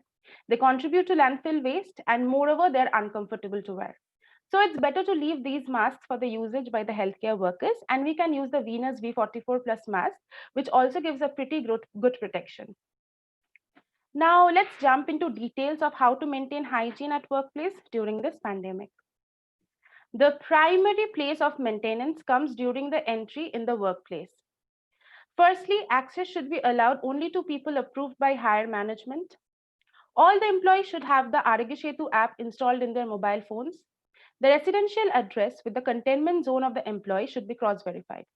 Temperature should be checked using a thermal scanner, and it should be ensured that all the people entering are wearing masks. It's also important for the people coming to work to sign a declaration form. Best is to have the facility to hand washing at the gatehouse. If not possible, hands-free alcohol-based sanitizers should be provided. Now let's come to the ways by which we can prevent the spread of COVID-19 in our workplace. It's very important to keep the workplaces clean and hygienic, and therefore wiping the surfaces with disinfectants regularly. This is a must because the main way of contamination is by touching the contaminated surfaces. It is also important to promote regular and thorough hand washing by the employees, contractors, and customers. Sanitizing hand rub dispensers should be kept in prominent places around the workplace, and posters promoting hand washing should be displayed. Also, it should be made sure that staff, contractors, and customers have access to places for them to wash hands with soap and water. And why should we do this? Because hand washing kills the virus on our hands and prevent the spread of COVID-19. It's also important to produce good respiratory hygiene in the workplace because it helps a lot in the spread of COVID-19.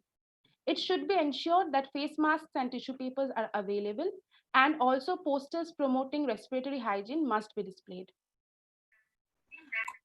It's also extremely important to keep communicating and promoting the message that people need to stay home even if they have the mildest symptoms. Now, the main question and fear that rises in the employees is that whether it will be considered as a sick leave or not. So please make it clear to the employees that they will be able to count this time off as sick leave. Now, why should we avoid physical meetings in this situation? Firstly, because there is a high risk that a person unwittingly will bring the virus into the meeting and others will unknowingly be exposed to it. And though COVID-19 is a mild disease for some people, it can make some very ill. It is stated that almost 1 out of every 5 patients of COVID-19 needs to be hospitalized. Well, special care needs to be taken when there is traveling for work involved, as most of it occurs in air-conditioned vehicles and coronavirus grows well in low temperatures. First, it's really important for the organization to get the latest information about the place and make travel plans accordingly. Please avoid sending employees who may be at high risk of serious illness. Encourage the employees to religiously wash hands. Now, after returning, the employee should monitor themselves for 14 days for symptoms and take their temperatures twice a day. Now, what to do if COVID-19 arrives in your community? The plan should cover putting the ill person in a room which is completely isolated in the workplace and limiting the number of people visiting the person to the minimum. Also, consider how to identify persons who may be at risk and support them and not discriminate against them in the workplace. Also, promote regular teleworking across your organization. Now, it's also extremely important to appoint COVID marshals. And why should we appoint COVID marshals? Firstly, to ensure every person is wearing a mask, to avoid unnecessary loitering of people inside office area. If any person is found ill with acute symptoms, shifting them to isolation immediately and ensuring that the diseased person is wearing a mask. Also, random checking of temperature and oxygen percentage through oximeter of the patient, arranging to shifting the patient to a hospital immediately, and then further communicating with the government agencies. Also, lastly, evacuating and disinfecting the floor immediately and keeping it that way for 48 hours. Now, what are the preventions that should be taken by PWD construction workers during COVID-19? Firstly, the engineering controls. So it should definitely be considered erecting plastic sheeting barriers between the workers when they are working in an indoor work site. Also, employees should remain at least 6 feet apart and involve very little contact with the public visitors or customers. Now, the administrative controls. Standard operating procedures that follow the CDC, OSHA, state, territorial, and local guidelines for preventing the spread of COVID-19 infection. Screening calls when scheduling indoor construction. Work to assess potential exposures and circumstances in the work environment before the workers enter.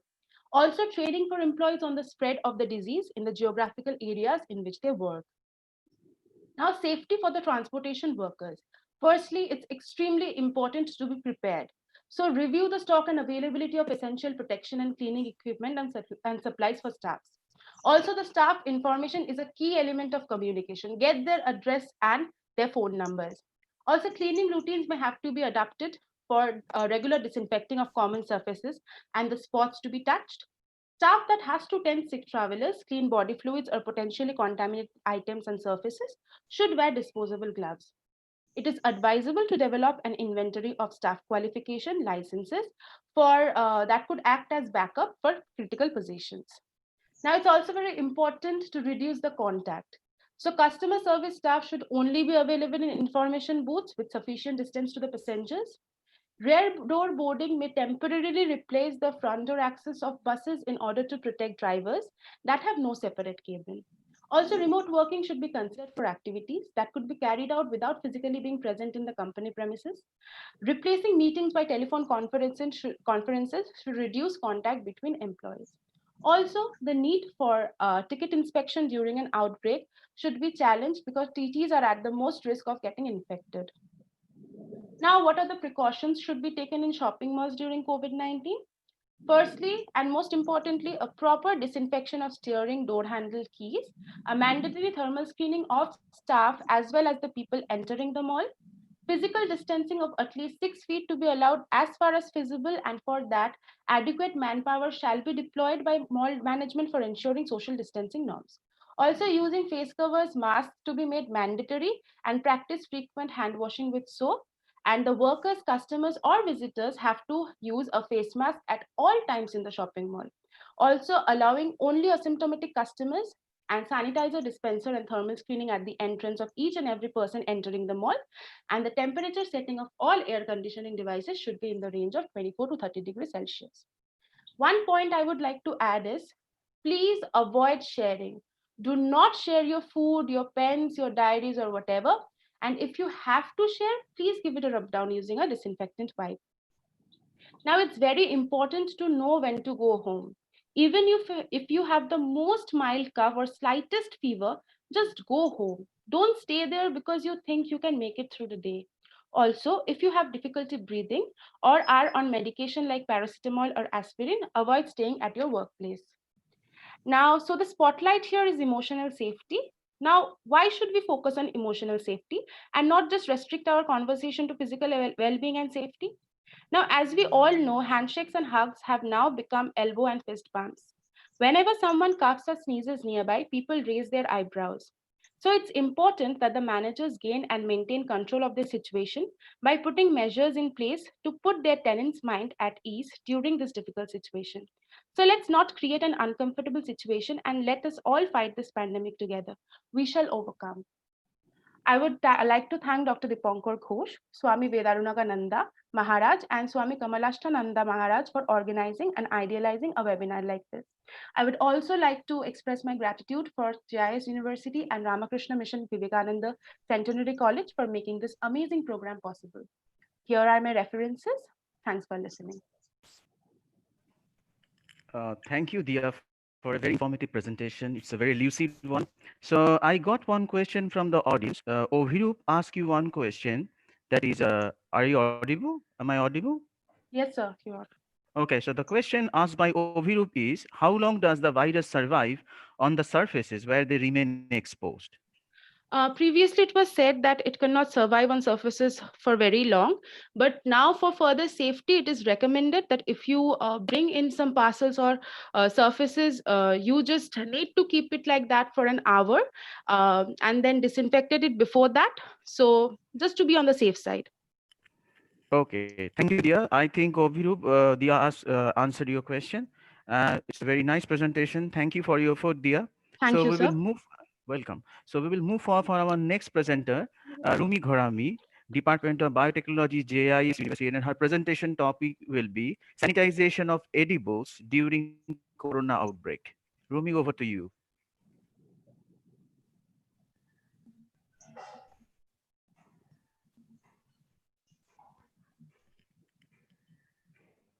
Rumi, am I audible?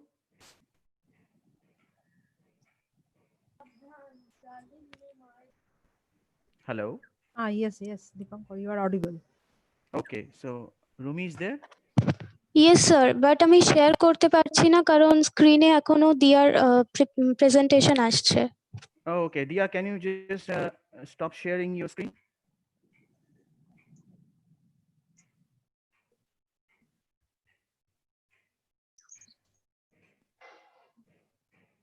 Dia, hello. Stop sharing the screen. Yeah, just unshare your screen.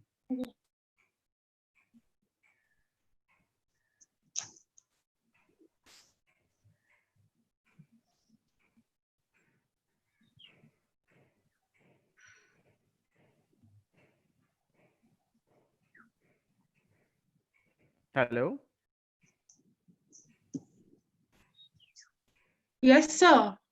Can you just stop sharing your screen? I have stopped sharing my screen, sir. It's not showing any option for you to stop sharing anymore. Okay, can you just go out and then get in Yes, sir, again? I'm leaving. Okay. Okay, Rumi, can you just start sharing your stuff? Yes, sir, I'm trying. Okay, great.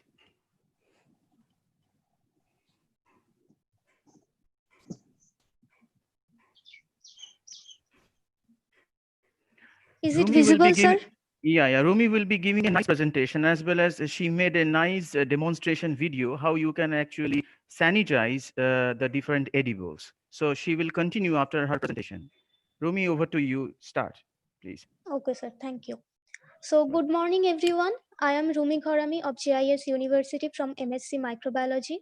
Today, I am going to speak on the topic, the food safety during COVID-19. So, before starting the topic, we should know what is COVID-19.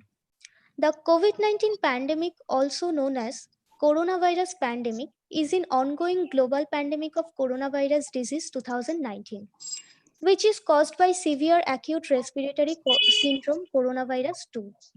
The outbreak was first identified in Wuhan, China in December 2019. The World Health Organization declared the outbreak a public health emergency of international concern on January 30, 2020, and a pandemic on 11th of March.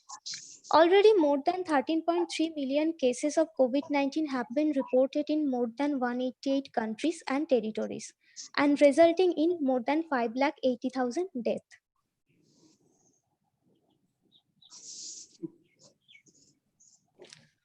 So now we should know how does it spreads. COVID-19 spreads primarily when people are close contact and one person inhales small droplets produced by an infected person coughing, sneezing, and talking. Transmission may also occur through smaller droplets that are able to stay suspended in the air for longer period of time. Less commonly, people may become infected by touching a contaminated surface and then touching their face.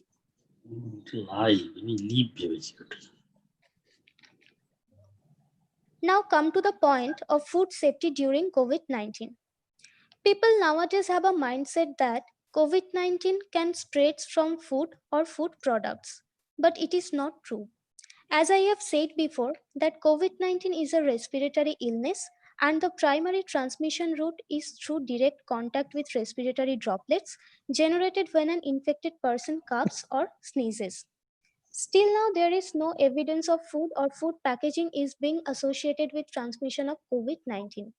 Like other viruses, it is possible that the virus that causes COVID-19 can survive on surfaces or objects.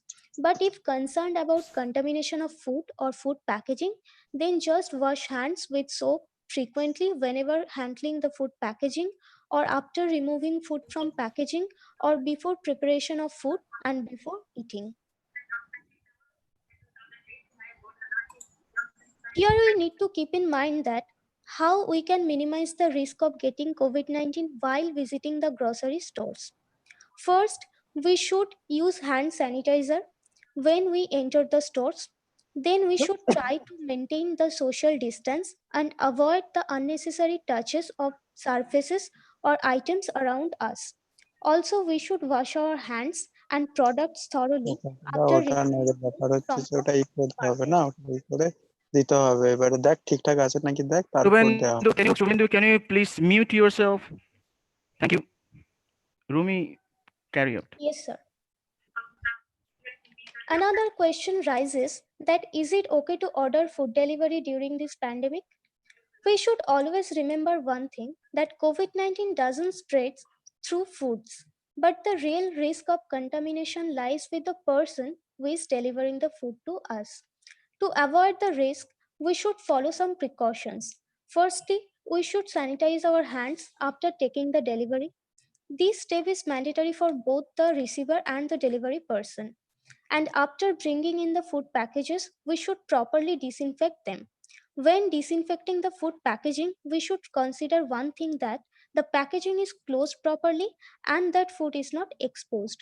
It is important to avoid direct contact between this disinfectant and the food. Many surface disinfectant and disinfecting wipes are available in the market, which indicate that they are effective against human coronavirus. So the foods we eat plays a key aspect in determining our overall health and immunity. People may include the following immunity boosting foods for increasing immunity against coronavirus. Immunity boosting vegetables like carrot, spinach, sweet potato, mushroom, tomato, dark leafy greens, and broccoli.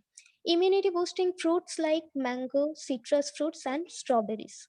These fruits and vegetables contain vitamin A, C, D, and E, and minerals like magnesium, zinc, and iron. All the above foods are also immunity booster for kids.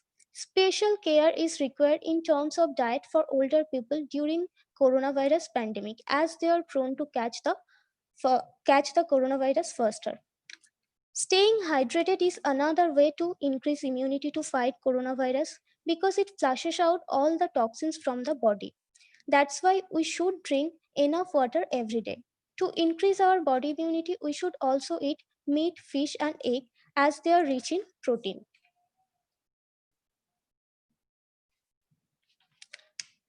So, how can we maintain the food safety in the kitchen? We should wash our hands properly before touching or preparing any food. We should keep our kitchen shelves and cupboard clean. We should cook our food properly, and we should try to cook at home and avoid cross contamination.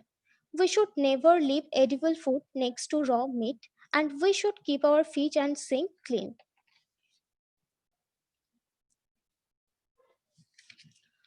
We buy a lot of things from the market, but the process to clean them and disinfect them is different for different products. So, how should we handle packaged food after bringing them in house? We regularly buy a lots of packaged food like biscuits, flour, rice, soya chunks, dairy products like milk, butter, etc. Before unpacking them, we should spray them with disinfectant and keep them aside at least for 15 to 20 minutes. Then we should wipe them with a clean cloth before using. There are lots of disinfectant spray are available in the market like Dettol, Lifebuoy. By using them, we can easily reduce the risk of COVID-19. In case of handling fresh produce, the Food Safety and Standards Authority of India has given us some guidelines. For that, we should wash our hands before handling vegetables. We should keep the fruits and vegetables inside the packets in an isolated place for some time. We should wash them with lukewarm water, and again we should wash them with drinking water. We should never use disinfecting sprays to clean the vegetables.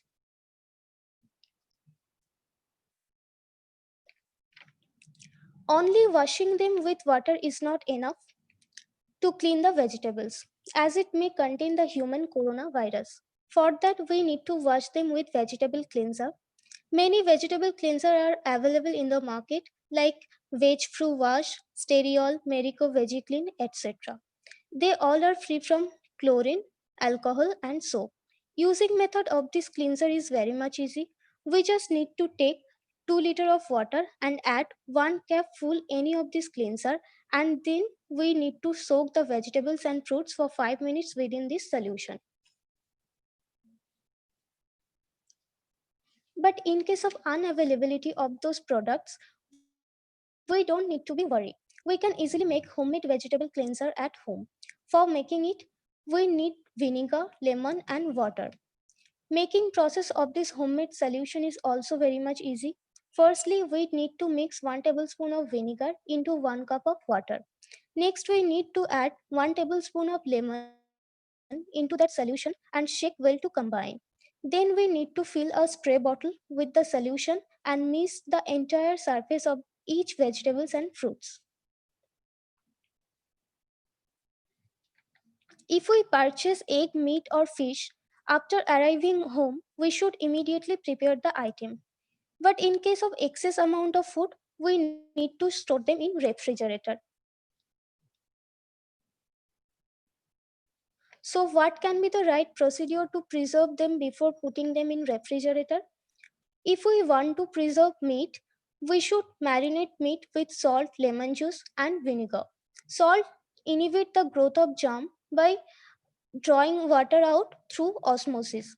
Vinegar and lemon both are acidic, which will reduce the risk of COVID-19. In case of fish, we can marinate them with turmeric, lemon, and salt. And if we want to preserve egg, we should wash them with vinegar, lemon, and lemon solution, and then wipe them with a clean cloth. Now come to the conclusion. During the journey from farm to consumer, fruits and vegetables are handled by multiple people and usually displayed in the open in market. As a result, they could be contaminated with coronavirus. Cleaning them properly is an important step in staying healthy. These are my references. I would like to thank Dr. Dipankar Ghosh, Swami Vedanuragananda Maharajji and Swami Kamalasthananda Maharajji for this opportunity. I would also like to thank JIS University and Ramakrishna Mission Vivekananda Centenary College for arranging this webinar. Thanks for watching and take a look on audio and visual demonstration.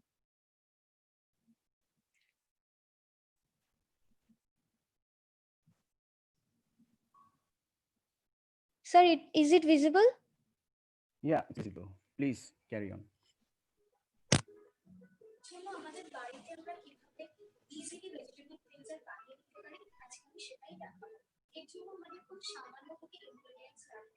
একটি হলো vinegar এবং আরেকটি হলো লেবুর রস।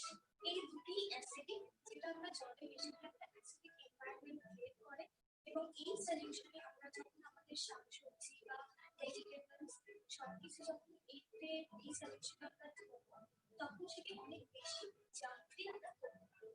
এবার আমি দেখাচ্ছি কিভাবে আমরা এই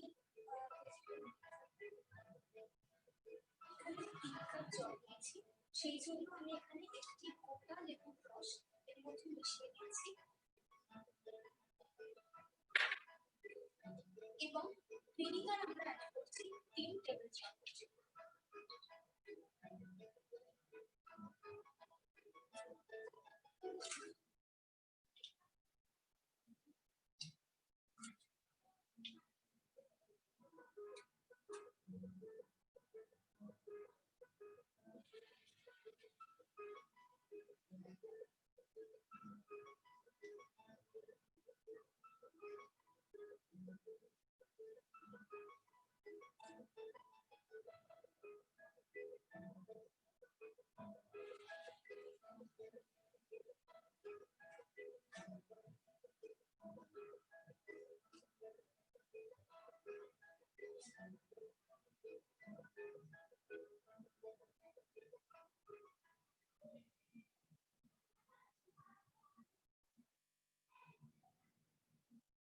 Thank you, Rumi, for this nice demonstration. We have very time limitation, so we will move to the next speaker. Thank you, sir. And her topic of deliberation will be impact of COVID-19 on textile engineering. Over to you, Shubhangi.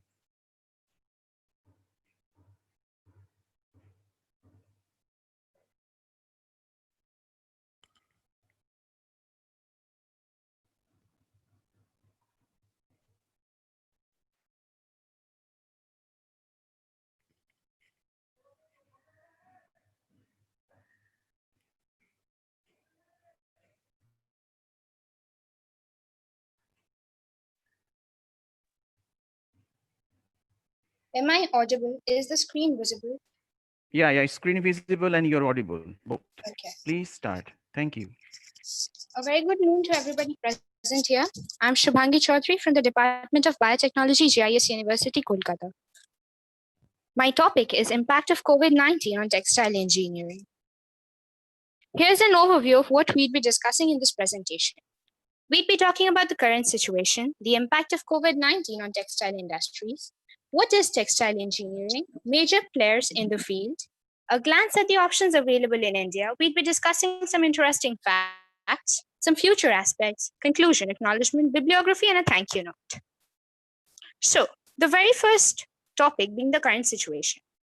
COVID-19 was reported in December 2019. Up until the 14th of July, the stats are shown in the current slide. More than 13 million cases have been reported, of which 7 lakh cases have been reported to recover. It is very difficult to maintain the storage. Hello. Right? Hello. Temperature. Hello. I have requests to audiences. Please mute yourself. Shubhangi, please go ahead. Yes. In the current time, over 7 lakh cases have been said to recover. Apart from that, with each and every passing day, the number of affected individuals is steeply increasing. The studies for vaccines and medications are under development, and in the current time, mankind has resorted to measures as social distancing and an emphasis on maintenance of hygiene and disinfection. So now the next topic, the impact of pandemic on textile industries. The given situation has called for a lockdown all over the nation and in different places all over the world. Food and clothing being the very basic necessity of a humankind are something that we need to focus on. Edibles can be disinfected via various procedures, and packaged food is also available. But what about clothing? For the air transmission can act as an hindrance and are not the simplest things when it comes to disinfection. The given conditions have caused the textile industries to suffer greatly because there's a lack of manpower in order for production, and also a potential decrease in product sales has led to closure of shops and outlets. Whereas a rise in sales of commodities such as face masks and gloves, which are easily disposable and simple to disinfect, have been noticed. So now textile industry is heavily emphasizing on textile engineering. But what is textile engineering? Well, basically, it's a branch of engineering which deals with all aspects of fabrics, like colors, strength, waste reduction, health, safety, polymers, energy conservation, and so on. Some of its branches include textile technology, textile chemistry, and textile production. But where does textile engineering come into play for the textile industry? Well, basically, during the pandemic, the fabrics are being designed in a way so that they inhibit the transmission of the virus, even hinder its replication, or kill it upon contact. So, chemicals are being added to the fabric, and during the manufacture process, other processes are being worked upon so that a fabric which is antiviral in nature could be soon marketized. Now, the major players in the field of the textile industry, that is, who are working on antiviral clothing, include the Albini Group. They are the fabric suppliers for esteemed companies known as, namely Prada, Ermenegildo Zenga, Armani, and so on. They have collaborated with a Swiss textile called Haiku, and they have developed this formula called the ViroBlock. Hence the name for the fabric called Viroformula fabrics. The fabrics have been tested on virus similar to COVID-19. The virus is called 229E and has been said to destroy the viruses upon contact. Similarly, a renowned brand in India, Arvind, has also tied up with Haiku to bring antiviral fabrics and garments under the brand name IntelliFabrics to our very own nation. They are planning to offer shirtings and suiting fabrics besides ready-made garments and face masks. Grado Apparel have also marketized antiviral clothing to prevent the retention of viruses on surface. Moreover, we have a Canadian inventor, Giancarlo Beavis, who has partnered with Yongdo-King, Okyung International, to develop antiviral clothing. And the so-called product is Protox 2AV. The product has resulted in the destruction of 99.9% viruses within 10 minutes. So, hoping to see all of these products marketized really soon. Now, we have been talking about products. So, we move on to the marketization and how they'll be made available to people in India and what would be the budget, so that we have a basic idea of how much we can invest. So, the three brands, namely Arvind, Grado, and Raymond, are working on marketizing these antiviral fabrics in our very own nation. Arvind estimates the shirt's price to be 2,500, a ready-made shirt at 2,500, while per meter garments and face masks. When it comes to Grado, the antiviral fabrics would range from rupees 250 to 10,000 per meter, depending upon the customer's choice of fabrics. It can vary from cotton to silk. They offer a variety of shirting and suiting fabrics, ready-made garments, face masks, and works on in process to even marketize undergarments in the near future. Whereas Raymond's has announced that they'll be marketizing antiviral fabrics, they have not yet been clear of the price that these fabrics would be at.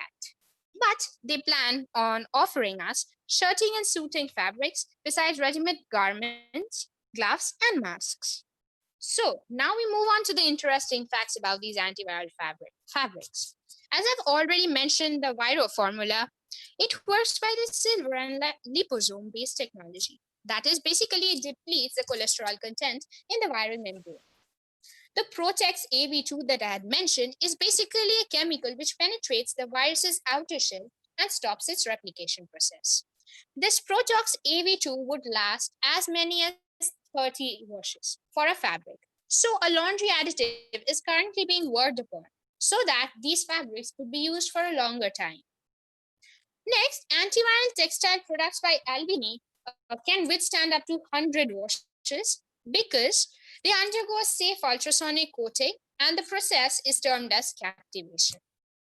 Besides coating of the fabrics by these chemicals, sometimes filaments of material are also interwoven in the fabric during the manufacture process to make it more effective. Lastly, fabrics treated with sodium pentaborate pentahydrate and triclosan solution have proven effective, portraying antimicrobial and antiviral properties. So looking forward to these products being marketized real soon. But what about the future aspects? So given the current times, we wouldn't be eradicating the COVID-19 in the near future. So it seems that the demand for these fabrics would be on a rise. More so, antiviral and antibacterial property would increase and more easily marketized in the near future. So it seems like a fruitful investment on the part of textile industries. As put by Arvind, basically the IntelliFabrics brand is currently estimated a sales revenue of 1,000 crores, and the company plans on investing even more in the sale of antiviral fabrics and garments in the few months. So basically, definitely a positive investment. Now moving on to the conclusion. Well, the pandemic has had a great impact on our day-to-day life and has had us rethink our actions and basic practices, convinced us to reevaluate our choices and weigh our decisions. So basically, it had us adapt to the given changes. So we need to act reasonably, calmly. We need to be informed, stay safe, stay at home, aware and careful. The basic practices that we need to follow have been iterated again and again throughout the presentation. So in my presentation, I've mentioned a few sites and various sources where you can avail more information and the updated information regarding the current pandemic. You have the global, national site, the state website, a link to the Arogya Setu app, and feel free to look through them. My unending gratitude to the president, the patron, the conventor, coordinator, convener, and the secretary of the event. It is for your guidance and moral support that we are here presenting our works on this platform. Thanking you for this immensely wonderful opportunity to present our works. Here are a few resources from where help has been availed. The data has been collected and edited to present in the best and informative manner, so that it's easy for all to comprehend. Thank you for making it to the end of the presentation. Thank you.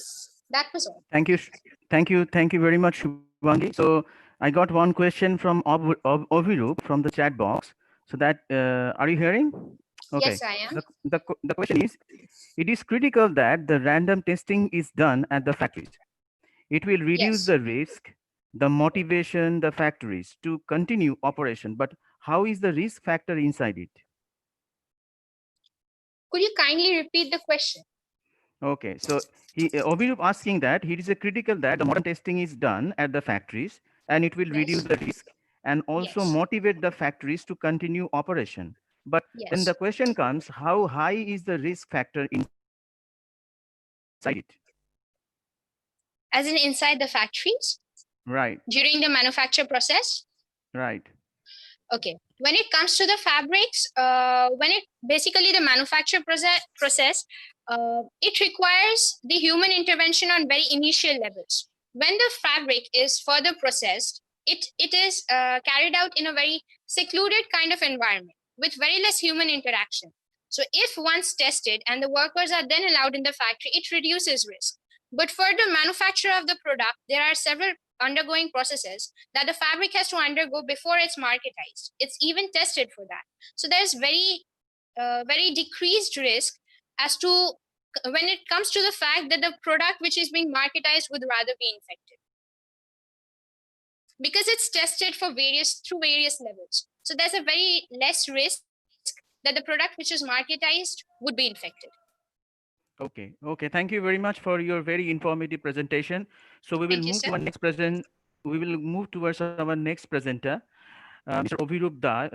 Anubhav Dash, and his topic is impact of online education system platform on the students' health. Over to you, Anubhav. Thank you, sir. Am I visible? Yes, you are visible, audible as well. Okay, sir. Thank you, sir. So, hello everyone. Hope you are doing fine in these tough times. I am Anubhav Dash from the Department of Microbiology, Ramkrishna Mission Vivekananda Centenary College, Lahora. So, my topic for this talk is impact of online education systems on students' health. First, we should discuss why it is relevant. As the COVID-19 pandemic strikes suddenly, education is getting digitalized. Like others, it has its own pros and cons. Yeah, please move your presentation. Yes, sir. Wait. Yeah. My screen just stuck. Wait, sir. Okay, no problem.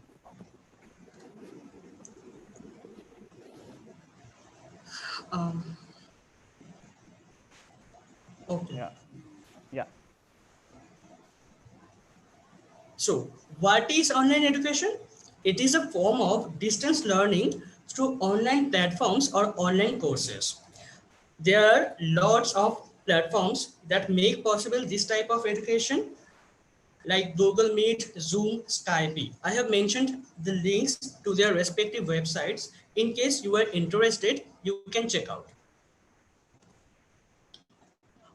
Pros of online education. It may sound contradictory to my title, but we should know the good sides too. Number one, focus. Students can learn at their own paces. Number two, flexibility. Courses can be accessed from anywhere. Number three, accessibility. As courses can be recorded, one can have 24/7 access. Number four, opportunity. There are many great courses taught by great personnel around the globe available online. Students can choose from them. Even it is proven scientifically that the students having online education have performed modestly better than the students who went through traditional way. A team of researchers from Stanford conducted a systematic literature search from 1996 to 2008. In the meta-analysis, they have found the same. UNICEF's executive director, Henrietta Ford, has mentioned that millions of children have temporarily shrunk to just their homes and their screens. She further added that children are increased risk of harm as their life moved towards online during lockdown in the COVID-19 pandemic. So what are these risks? I have categorized them into three: mental, physical, and emotional. Talking about mental health, there is a huge impact on cognition. So cognition is the ability to learn from experiences and surroundings. Overuse of technology are disconnecting people from nature, and the lack of real life experiences from traditional education will have their consequences. Risk associated with physical health. As many of the students are new to this, it takes a lot more time than usual to complete their study or assignments. Students found themselves before the screen for longer hours. That leads to muscle injuries, back pain, stress on eyes, sleeping problems. Focusing on eye strain, due to glare into the too dark or too bright screen for longer period, eye muscles are at stress. That leads to eye discomfort, headaches, blurred vision, and difficulty in focusing. Some students are facing different time zones than their respective institution or having awakened late hours to complete their assignments. This leads to lack of sleep, which in turn brings tiredness, followed by difficulty in daily life and stresses, and cycles back to lack of sleep. Due to overuse of internet, students are facing difficulties such as internet addiction, difficulties in focusing, social isolation, decreased academic record, which sums up to depression.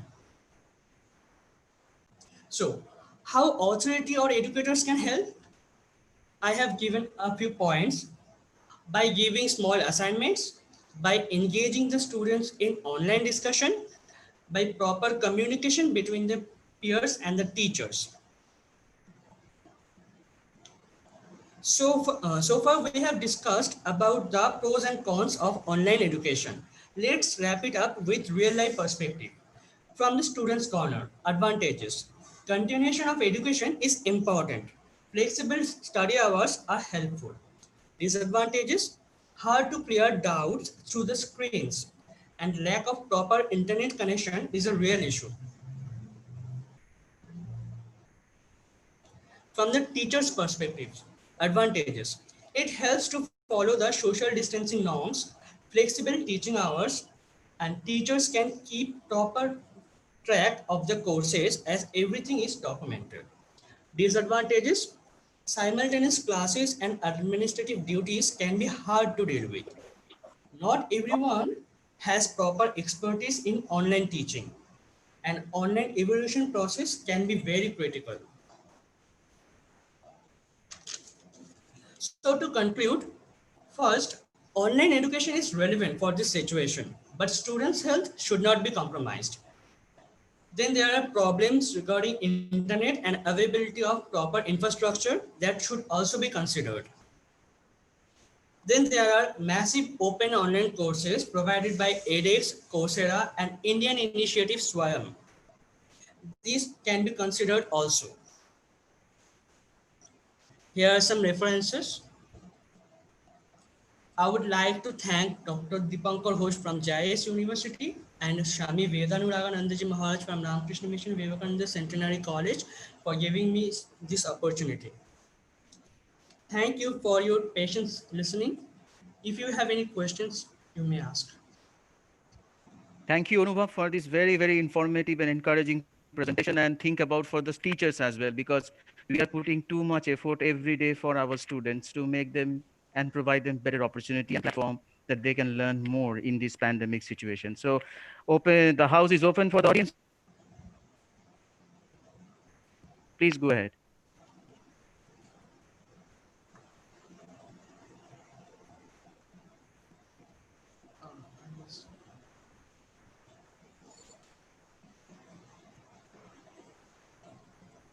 Okay, I think audience is very shy, so we should move forward for the next presenter and the final presenter of our this ICE 2020 student webinar series. So the next speaker is our own Shubhashri Fauzdar from Department of Biotechnology, JIS University, and her presenter will curating the public awareness. Over to you, Shubhashri. Okay, sir. Am I audible? Yes, you're audible. Please start sharing your slides. Sir, please allow Sharnodeep to share my screen. Ranodeep, can you please Sharnodeep. share? Sharnodeep, can you please share her screen? Thank you, Sharnodeep. Okay. Thank you. So, hello everyone. I'm Shubhashri Fauzdar from JIS University, MSc Microbiology. My topic is about best way out for ameliorating public awareness. Next slide, please. According to World Health Organization Director General Dr. Tedros Adhanom, pandemic is not a word to use lightly or carelessly. It's a word that, if misused, can cause unreasonable fear or unjustified acceptance that the fight is over, leading to unnecessary suffering and deaths. Yes, we shouldn't take COVID-19 lightly or carelessly as it's a pandemic. Next. So my friends already mentioned a detailed about COVID-19. So I am giving a brief idea about this. It's an infectious disease caused by the recently found virus known as SARS-CoV-2 or severe acute respiratory syndrome coronavirus 2. It was first reported in Wuhan, China on December 2019. Next. It's becoming increasingly crucial for people to have awareness and knowledge about COVID-19, how the virus spread, and the reason behind measures like social distancing. And I think it's the best way to mitigate the spread and reduce the amount of further contagious cases. Next. So here is a graph. I took it from CDC, the data showing the age and mortality rate, and the mortality rate is increasing as per age. So according to this, the older generation have the chance of getting COVID-19 is higher than younger generation. Next. So main important thing we all should know that how do you get COVID-19? There are three possible ways. Like if they come in contact with another person infected with the virus. Secondly, if someone infected cough, sneeze direct to the normal people. Also, you can get affected if you touch any surface with little droplets from infected pupils' cough or sneeze and touch your eyes, nose, mouth. Next. There are also some laboratory reports which confirm some asymptomatic cases that show mild symptoms. Thus, you can still catch the disease from an infected person who only has a mere cough and doesn't feel ill. Next. Here's some symptoms or infographic like tiredness. You feel tired all the time, high fever, temperature like 99.14 degree, dry cough, constant coughing without any mucus, and difficulty in breathing. Next. So I'll mention some prevention and what to do. Next. So what to do if you have symptoms like mentioned in my previous slide? First of all, you have to stay home and isolate yourself from your family member. And then try not to visit any public place. Call healthcare provider if emergency and follow their instruction. Next. Start practicing personal hygiene like hand sanitization, and last but not the least, stay positive. Next. So here's some protecting measure you can follow to prevent the spread of disease, like washing your hands with alcohol-based sanitizer or with soap and water. Keep distance with people for at least 1 meter.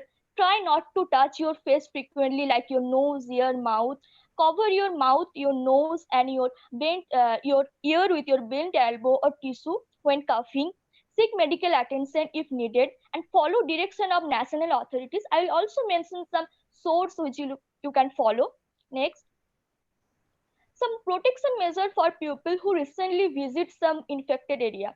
Stay at least 14 days for home quarantine if you don't feel well, even if you feel mild symptoms such as headache, slight fever, or running nose. Second, if you need to go out, for example, to buy food, wear a good mask to minimize the risks of infecting others. If you have difficulties in breathing or high fever, seek medical advice. Call your provider and inform them of any recent travels, especially to countries with reported cases. Next. Here's one important thing I'm telling again, that is social distancing. Keep at least a distance of 1 meter, that is 3 feet from you and yourself or from others. Try not to come in contact with older as much as possible if you not feel well or if you come from outside. Here's some steps how to use a mask. Before wearing a mask, wash your hands with a sanitizer or a soap and water. Do not touch mask while you are wearing it. If you do, wash your hands with an alcohol-based disinfectant or with soap and water afterwards. Replace the mask as soon as it gets well and do not reuse disposable mask. Remove the mask from behind. Do not touch it front side and throw it away in a closed container and then wash your hands. Next. Clean frequently touch surface. Wear a disposable gloves. If surface dirty, try to clean with a soap and detergent prior to disinfectant. Clean common areas like table, chair, doorknobs, light, switch, phone, tablets, touchscreen, remote control, keyboards, etc.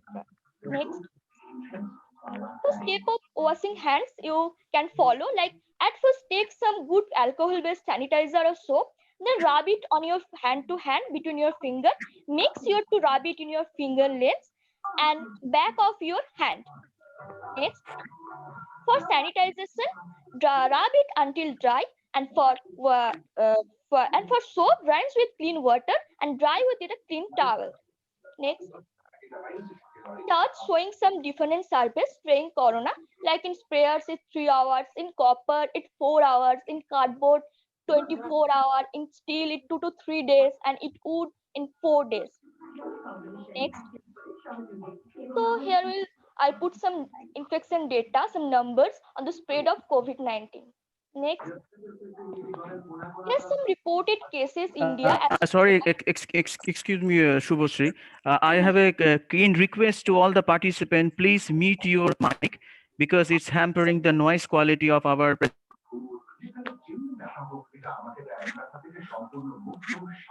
Okay, Shubhashree, please go ahead. Should I start? Okay. Here's some reported cases in India as of July, and it almost 1 lakh now with 3.4% global death rate. Next, 5 countries showing highest number of cases, and India is on number 3 with death number of 21,604 plus cases. Next, one map that's showing the countries with COVID-19 with that blue colors. Next. On a positive note, there are also 80% of people recovered without any difficulties. So just don't be panic and follow some basic rules and instruction. So here's some corona updates.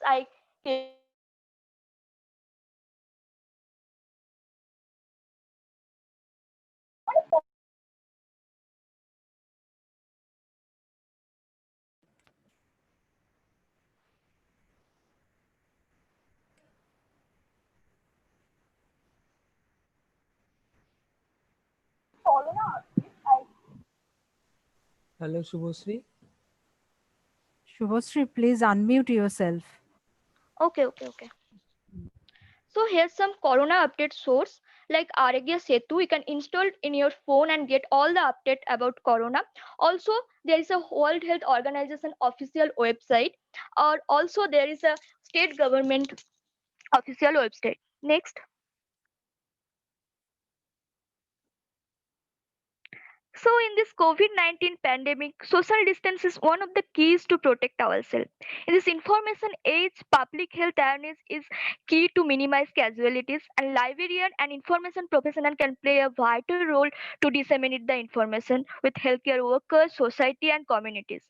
Public health measures like one implemented in China now around the world will hopefully blunt the spread of the virus while treating and a vaccine are developed to stop it. Next. So I'd like to thank my professor Dr. Dipankar Ghosh for giving me this opportunity, whose valuable guidance has been one that helped me pass this project. His instruction has served me as the major contribution towards the completion of the project. And I also like to thank our Honorable Vice Chancellor Professor Bimal Chandra Mal and Swami Kamalasthananda, Principal Maharaj of Ramkrishna Mission Vivekananda Centenary College, and Swami Veduragananda Maharaj for arranging such innovative student webinar. Okay. So thank you. Do you have any questions? Thank you, Shubhashree, for this nice deliberation. So the house is open for the audiences. Do you have any question?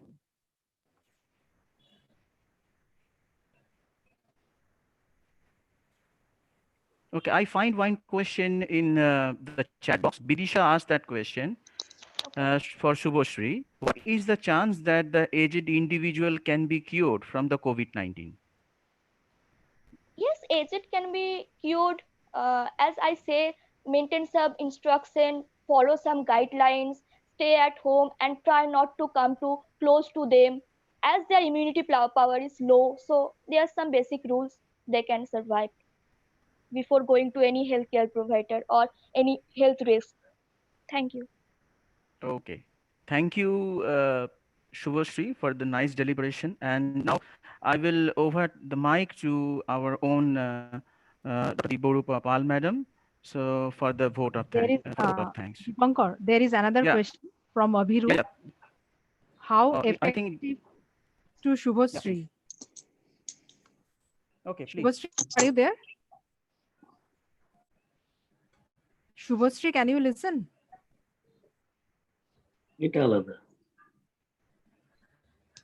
Hello, Shubhashree.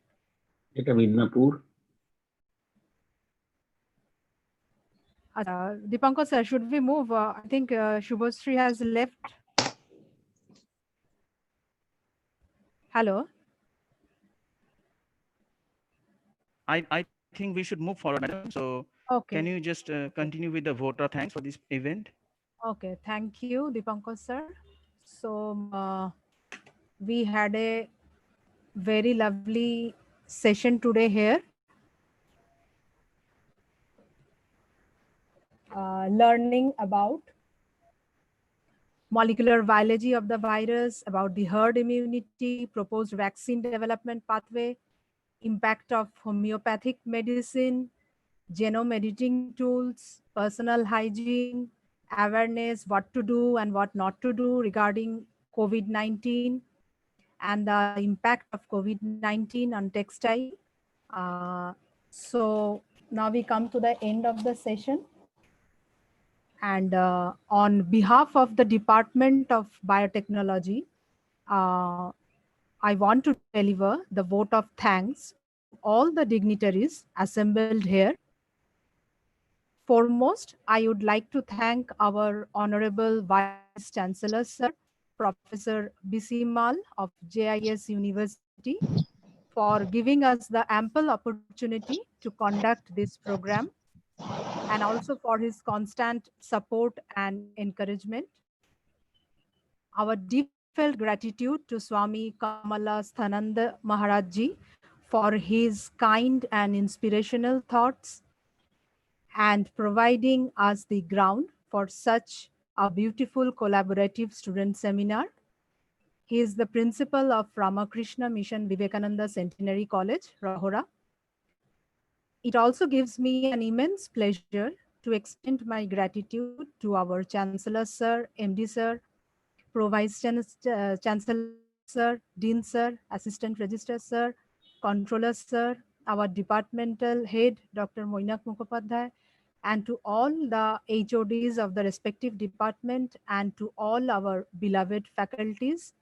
Thank you for listening to this seminar. And our most active participants, that is coordinator and joint convener, Dr. Dipankar Ghosh of Department of Biotechnology, JIS University, and Swami Nuragananda Maharaj Ji, who is the joint convener, Department of Microbiology, Ramakrishna Mission Vivekananda Centenary College, Rahura, for working so hard and giving shape to the whole program. Without your active participation, it would not have been possible to conduct this student webinar so beautifully. We also thank Dr. Mr. Jilam Nandi, our senior manager, for his technical support, to Dr. Shoikat sir, HOD of the CSE department, and to student volunteers, Shrestha Devnath and Diya Chatterjee, for making this program highly successful. And lastly, to all the student participants and the audiences for staying with us, for listening to us, and for making this program a success. A very great thank you to all. Thank you, Deepa Madam, for a nice concluding and vote of thanks. So now, as of I finally would like to acknowledge our departmental people, a lot of staffs and technical people. Those are working very hard in this pandemic situation and working for us and giving us all kind of supports. I would like to also thank all of the ICE family, each and individual students. They put a tremendous effort to make all these presentations and deliverable. We work hard every night with all the students for long hours, and that is actually reflecting in this event. Thank you very much. I'm ending this session, and I would like to also announce that feedback form will also be emailed to the participants, those who are attending the conference through this webinar through the Zoom platform or through the YouTube platform. Thank you very much for your participation, and I'm closing this program. Thank you very much, and have a safe home and stay safe at your home. Stay Thank safe. you, sir. Bye. Thank you very much. Thank Bye-bye. you, sir. Thank Thank you, sir. Bye. Thank you, sir. Thank you, sir.